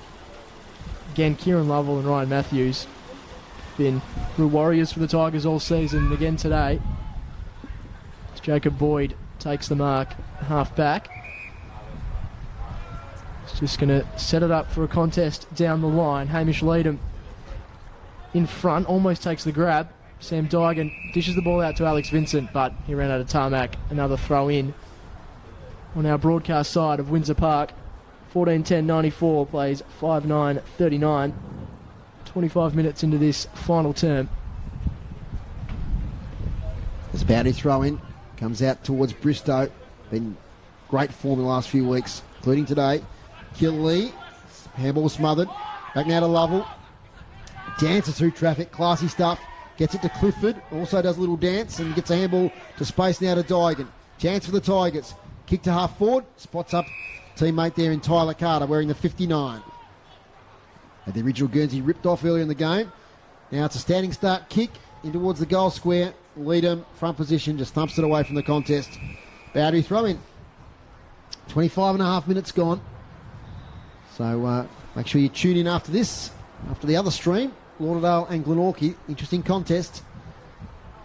So the first team eliminated from the TSL will be the Tigers, but they'll be pleased with their season. They're on top, of course, of the Development League. And they'll have a game next week to see if they can progress to the grand final. And that's exciting for them too, Anthony. Yeah, absolutely. In that competition. A couple of these players will be eligible for that as well. Alex Bessel and a couple of others will go back and give another boost to that team. They've been all conquering in recent times. Another boundary throw in. Well done there to lead them again. So got a lot of hit outs in this last quarter. The game petering out a bit here. Not a lot of open footy. It's going to be a ball up, and a player coming out with a bit of a hand injury, wringing his fingers there. That was Lockie Clifford. Keep an eye on that. Ball up. 26 and a half gone. Not many goals this quarter. Siren pretty well imminent. Out now to Gillow. Lovely mark earlier. They're just forcing it forward, but eventually Donnelly kicks it up in the air. Leadham gets up in the air. He can't take the mark, of course, but he tried to get advantage of a teammate, couldn't do so. Connor Bryant probably got a high tackle. He did from Leadham. Too much enthusiasm there from the big fella. And that's the siren. So we're not sure whether Connor Bryant will have a go from 70 out. Looks like he is. So Anthony don't write down the score just yet. There might be a late score here. Connor Bryant has got to kick it all of about 70. Jake Smith, the professional, he's on the line. Yep. Percentage doesn't matter, but here we go. Goes the torp. It's going to fall way, way short. So that's the end of the contest here at Windsor Park. And the final score, 14-10-94. And the Tigers, 5 goals, 9, 39. So the final margin there, 55 points. And a convincing win to Launceston. They'll go on in the TSL. And they've had a great season, probably above expectations. And we'll see where they go next. They'll play the loser, of course, of today's game, Lauderdale and Glenorchy. Keep an eye on Chris Sayer there. He's out on the ground. He might be able to get a grab with Mitch Thorpe. We'll wait and see what he can do there. But certainly a very happy Launceston Football Club as the players shake hands. Goal kickers, Anthony Osborne. Yeah, absolutely. For the Blues, Jay Blackberry leading the way with 3, 2 goals each to Mitch Thorpe, Dylan Riley, and also to Dylan Riley and Mitch Thorpe and Alec Wright as well. Singles, James Gillow, Fletcher Seymour, Joby Harper, Casey Brown, and Ben Killerley. For the Tigers, singles to Ryan Matthews, Luke Graham, and Alex Bessel. Kieran Lovell with those 2 goals in the second quarter. Well, Jade, I'll cut across you if we see Chris get interviewed, but when we look at the game, I suppose Launceston really set it up in that first quarter, didn't they? And the Tigers was about halfway through that second quarter. There's a couple of 50 metres. We don't isolate that one incident, but Tigers had a bit of momentum in that second quarter, but from midway through quarter number 2, the Blues sort of drew away once again. Yeah, Tigers did some good things, but they just weren't able to grab that momentum and continue on. And Launceston's class and experience, especially, got the job done. They were by far the better team today. Yeah, they certainly were, and they're getting together inside the ground there. Tigers shaking each other's hands. They can be pleased with what they've done this season. They've won more games than they have in previous TSL seasons. Had some big scalps through the year, especially North Launceston at home. So Mitch Thorpe is just breaking away from the team. We'll have just a quick word with Chris Sayer.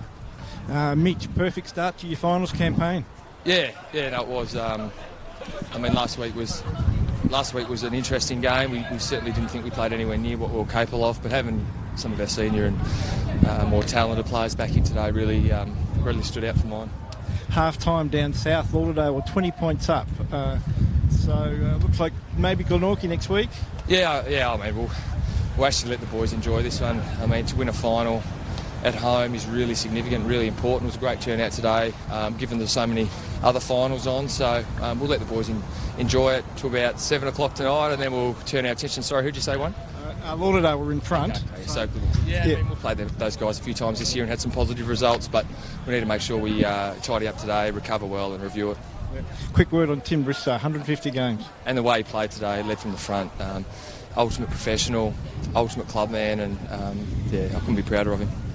Congratulations today. Well done for the rest of the finals. Thanks very much. Appreciate it. That's Chris Sayer. We thank Mitch Thorpe for his words there. Straight after the game, the team will now go off and get a big round of applause from right. their teams. I was going to ask him about Jack Donnellan, but of course he wouldn't really know.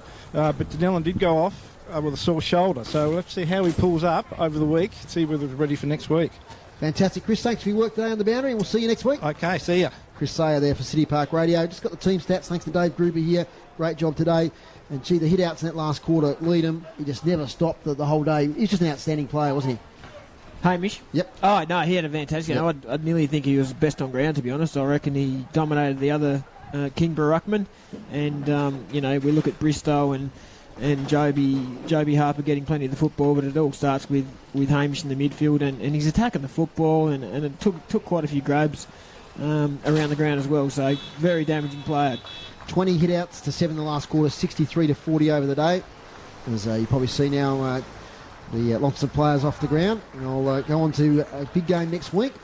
Clearances, 38-34. The Launceston dominated that over the day. Inside 50s, 54-33, so that was pretty telling.